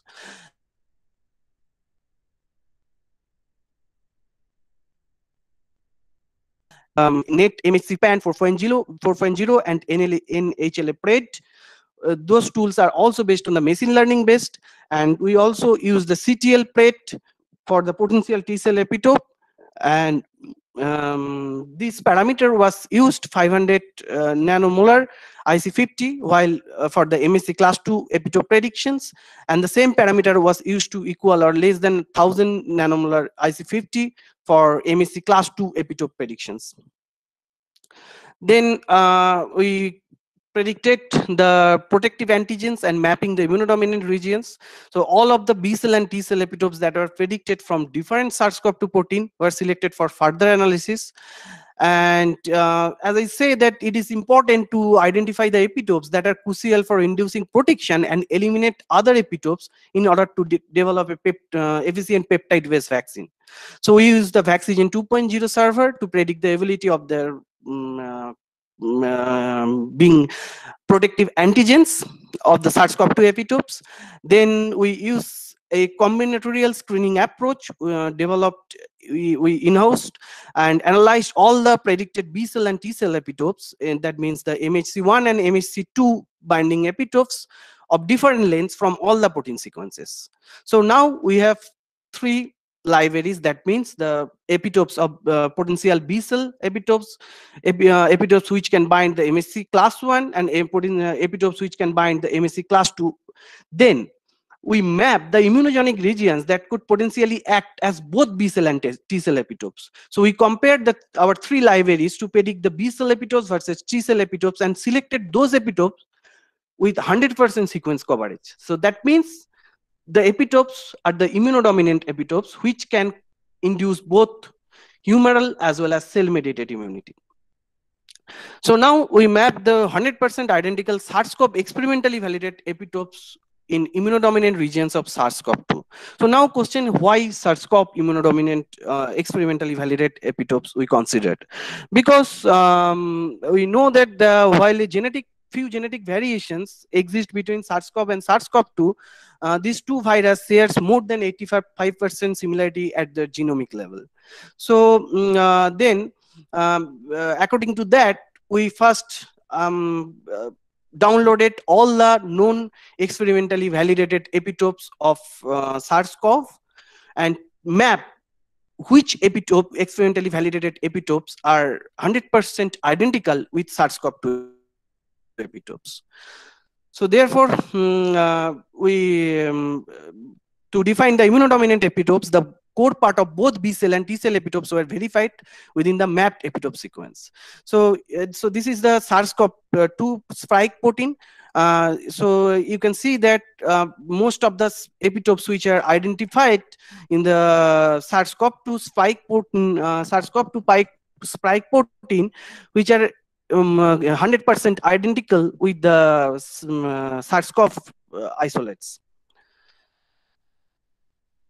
So finally, we identified the 15 immunogenic or the potential regions from the proteins of SARS-CoV-2 where we can map both B cell and T cell epitopes, and we've mapped 25 immunodominant epitopes from our previous approach. So we mapped the immunodominant epitopes in the structure of the SARS-CoV-2 proteins.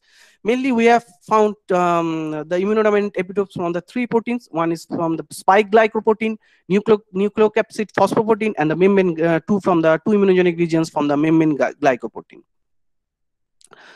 Sorry. So you can see that the A and B figure represent the nucleocapsid phosphoprotein, and A represent the nucleocapsid phosphoprotein, B is the membrane glycoprotein, where we highlighted the immunodominant epitopes in the structure of the potential SARS-CoV-2 proteins. And then we map in the figure C, we represent the immunodominant epitopes on the spike glycoprotein, and we can see that there are multiple immunodominant epitopes are found within the spike glycoprotein. And finally, the figure D and E represents that the hydrophobic residue and the solvent exposed residue in the specific immunodominant epitopes in the specific structure of the viral proteins. So further we analyzed further we performed the structural as well as the molecular docking analysis to understand if these epitopes can bind with human MHC class 1 and class 2.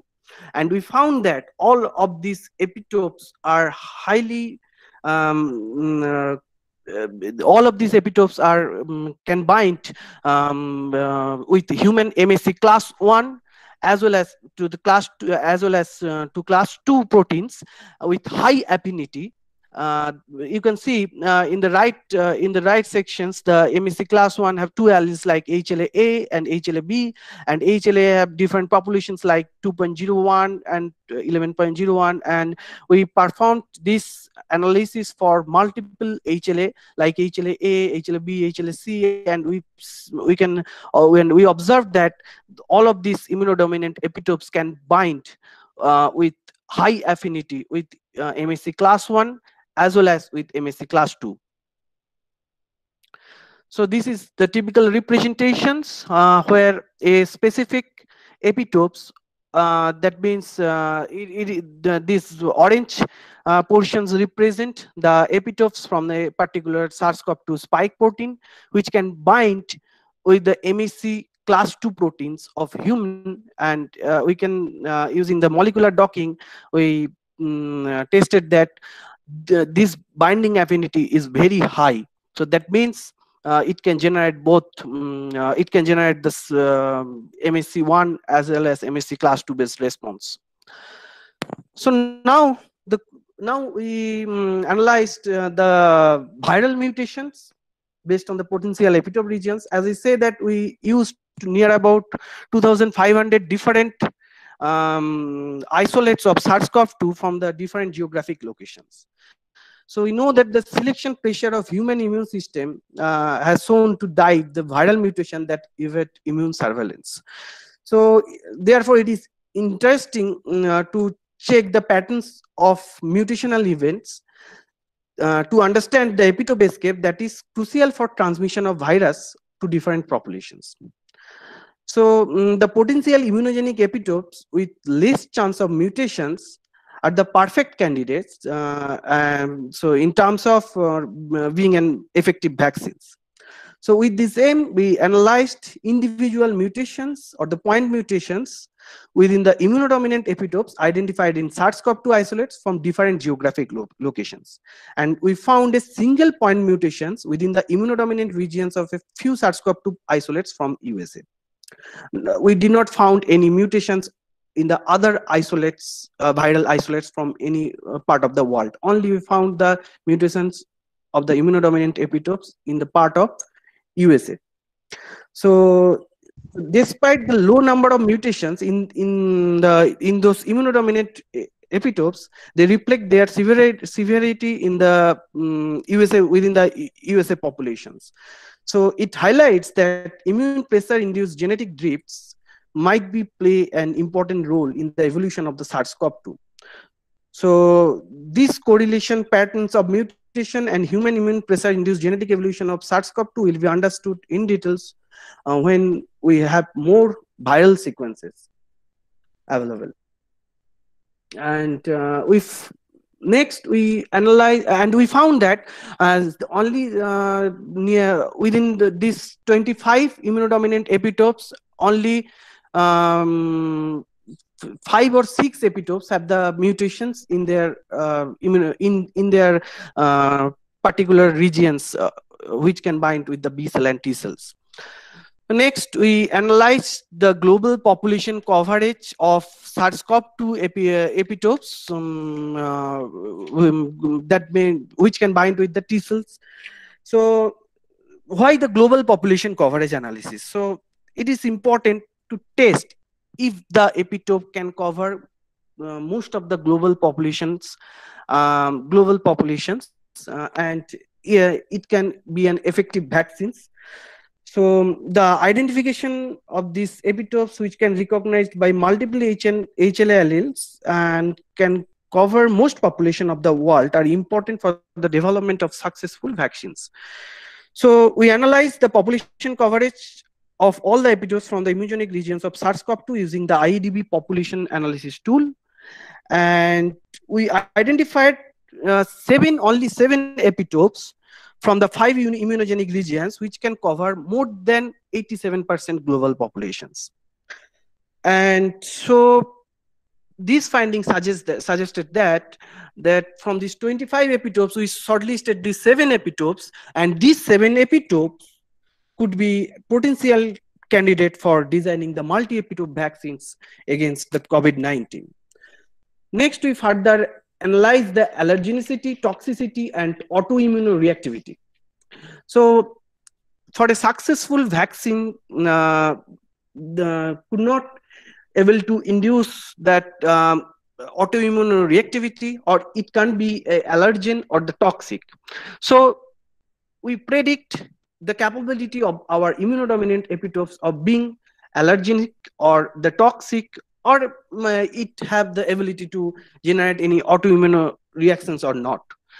So we analyzed the allergenicity of immunodominant epitopes using Alertov and ALG-PRET server, and we took the predictions of these two server when the same output, then we confirm that these epitopes are safe. That means it can be an allergen, and we predict the toxicity of the epitopes using toxin-PRET web server. This toxin-PRET is also the machine learning based approach, and then we tested if those epitopes can triggering a cascade of autoimmune reactions in human or not. For that, we have downloaded all the known epitopes for the autoimmune diseases for IEDB, for B cell, T cell, and MSC ligand, verified by the B cell, T cell, and MSC ligand assays, and we performed the blast search with a criteria of 90% identity. And interestingly, we found that these 7 epitopes, which we described in the previous slide, that from this table 2, that these 7 epitopes were predicted as being non-allergen, non-toxic, and no risks of triggering autoimmune response. So these 7 epitopes are could be crucial for developing the peptide-based vaccines against SARS-CoV-2. So the main summary and conclusions of our study, that in this patient study, we identified the immunogenic regions from the SARS-CoV-2 proteins, where we mapped the different immunodominant epitopes that can induce both humoral as well as cell-mediated immune response in human. And our approach is to defining the immunodominant epitopes entails identification of overlapping regions of B cell and T cell epitopes. T cell epitopes is mainly based on the MSC1 and MSC2 from the and we mapped the epitopes which are 100% identical to the experimentally validated epitopes of SARS-CoV. So further, we shortlisted or ranked our immunodominant epitopes based on the viral mutation analysis, as well as the global population coverage, and we found that the 7 epitopes are have their higher conservancy as well as their higher global population coverage, and their significant interaction to human MSC class 1 as well as class 2 with high affinity. Then we performed the molecular docking of these 7 immunodominant epitopes with the different human HLA alleles to support their higher binding affinities with different HLA alleles. And we also tested the allergenicity, toxicity, as well as the autoimmune reactivity, and we found that these epitopes have a low risk of being allergen, toxic, or generating autoimmune reactions. So our finding highlight that these 7 immunodominant epitopes could be the potential vaccine targets against SARS-CoV-2 individually, or we can develop a multi-epitope vaccine with, for more effective peptide-based vaccines. So this is the news coverage of our articles that recently published in the vaccines, and thank you for your attention. Thank you, Shumit and Milana, for your nice presentation. It is very informative and a very unique work at all. So this is a very unique presentation and a unique approach for the vaccination or vaccine development. So thank you very much from the organizer part. So would you like to take some questions? So the participants are requested to ask the question directly to our speakers.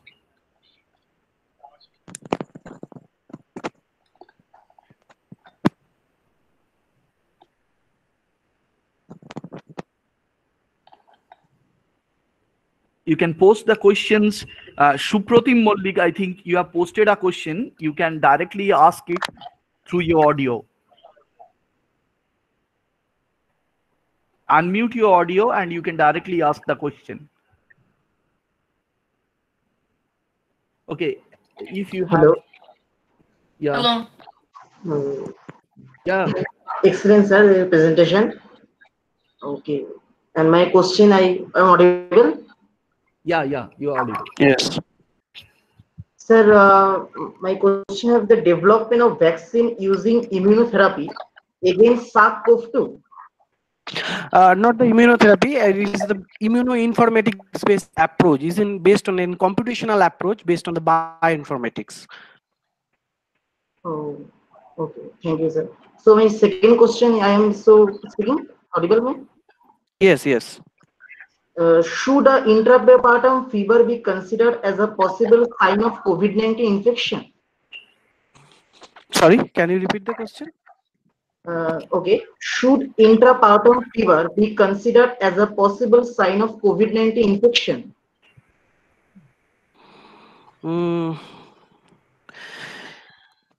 Yes. The thing is that we can actually your question is based on our talk, or is it's a general question you are asking about?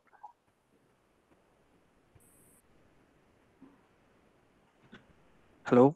I can tell about symptoms. If you're asking about symptoms, so we recently have a long list of symptoms, including fever, I don't know, cough, and all these symptoms. So regarding the symptoms, we have another project right now. We are doing in the database, as I said, of possible treatments for COVID. We're analyzing using deep learning. We're analyzing symptoms and drugs used and the success rate of these drugs. This is more in the idea of the treatment and less than vaccination, because vaccination, peptide vaccine can give a sometimes a full response and sometimes a partial response for COVID-19 disease. Depends on the maybe genetic background of the person. Okay. Thank This you. we need to consider this part also, genetic background. I would like to ask you one question, Milana, that is whether it will work in a single dose, or will it we have to go for the many doses, the booster doses for these projected vaccine? Yeah, this is a good question. For peptide vaccine, the interest in peptide vaccine in general, because it can be more universal in the sense of multiple mutations of this virus, or different strands of this virus. And this can be an important response to the mutations and changes in the sequence of this virus. But from the point of view of the times of vaccination and different dose, we think it should be done every season at least. Because maybe we don't know for sure yet, because more research should be done. But it seems like there is no so stable antibody response for this disease. And that means some point, if we consider these things, so as the different populations worldwide are infected by different strains of the virus, so can it work globally, or it will work in a particular region? I think it will be region basis if it is not directed against all the strains. Yeah, this is a very interesting question. I can tell you that so far only one strand has been identified, but a few point mutations were found in COVID-19. So more or less we see it's stable, but it's still you know, it's a few period, a very short period for such a disease. But what I can tell you that peptide vaccine is different from other types of vaccine, that it's used more conserved regions. This is why Sumit explained that we consider it conserved regions between SARS-CoV-2 and SARS-CoV, the previous strand of this virus 20 years ago. And they were conserved in some cases even 100%. Yes, and we analyzed near about 2,500 SARS-CoV-2 isolates from the different part of the world, and we found that these 7 epitopes can cover more than 85% populations of the world in terms of binding the T cells. That means MHC1 and MHC2. Yeah, yeah, it's a nice thing. If it can cover the 85% or most of the populations, then it's okay, fine. Yeah, but this is only theoretical bioinformatics study. Now we will probably start also experimental validation of this peptide. It's maybe some time. Yeah. Okay. Our student Debolina Bhattacharya, probably our student Debolina, she is probably asking, can you tell me the effects of convalescent plasma and hyperimmune globulin in COVID-19? Can we prove or can we evaluate in the blood, you mean? Convalescent plasma of the blood and the hyperimmune globulin in COVID-19. Yeah. Actually, we don't have any experience in this regard because we so far what we done only bioinformatics study. But you are right. We are interested in, as I said, in liquid biopsy and validate changes in the blood of the patients. In Israel, currently, is still submitted to the ethic committee, and it's still not possible to analyze because it's still not approved for genomic analysis of the blood. But it will be in the future.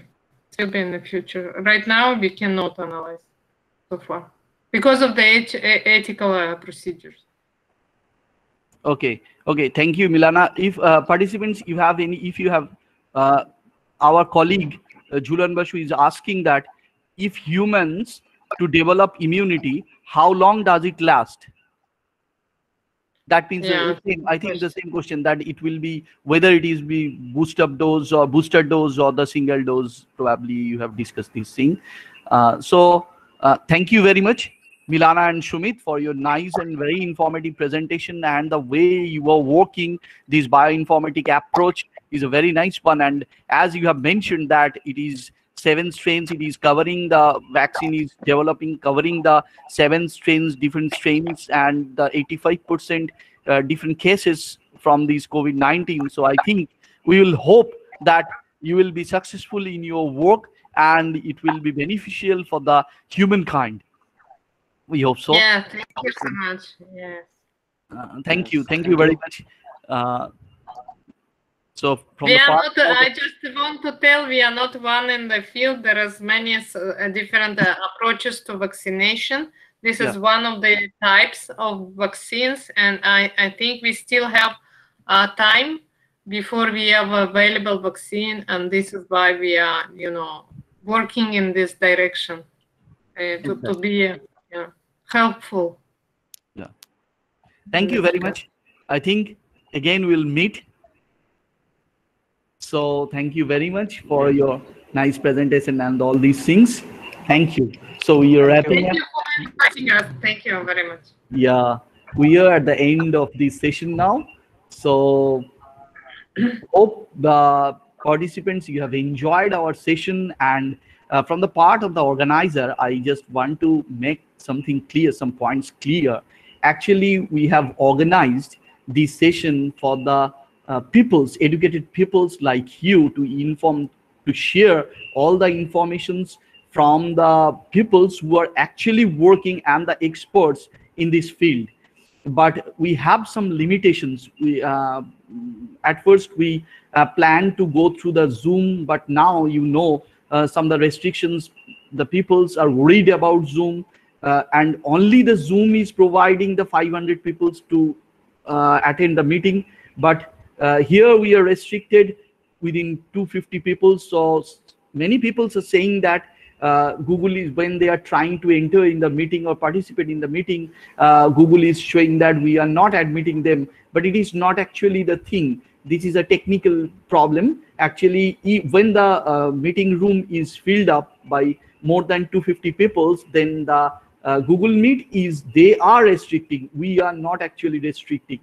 So we are apologizing. Still, we are apologizing for this inconvenience, and I think you will adjust with all these things. And so I hope you enjoyed these 3 sessions in 2 days webinar, and we will meet at our concluding session today at the 7 p.m.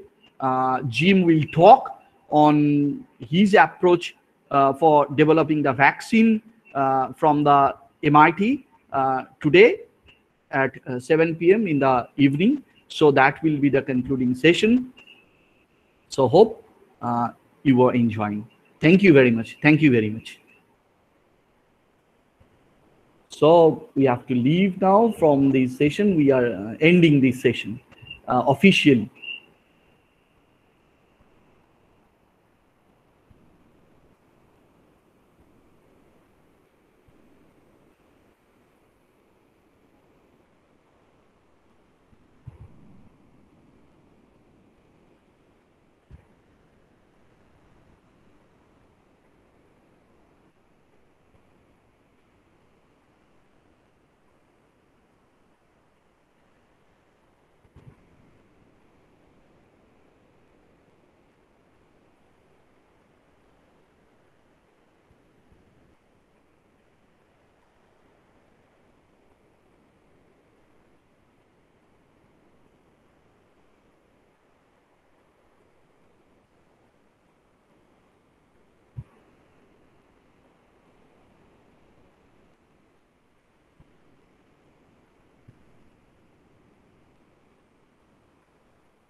Priyanka, can you hear me, Priyanka?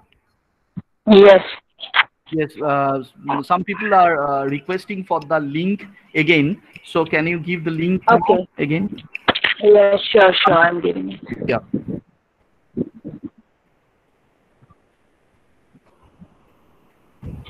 It's there. Yeah, Just check it out. Thank you.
The participants, we have officially concluded the session, this morning session. So participants are requested to leave the meeting.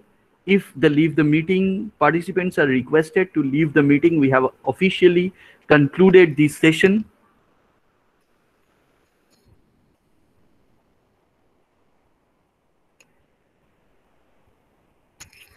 Rajesh, Dadi Cart.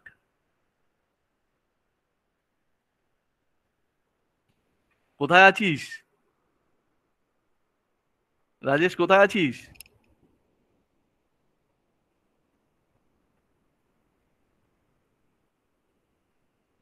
বাড়িতে আছি।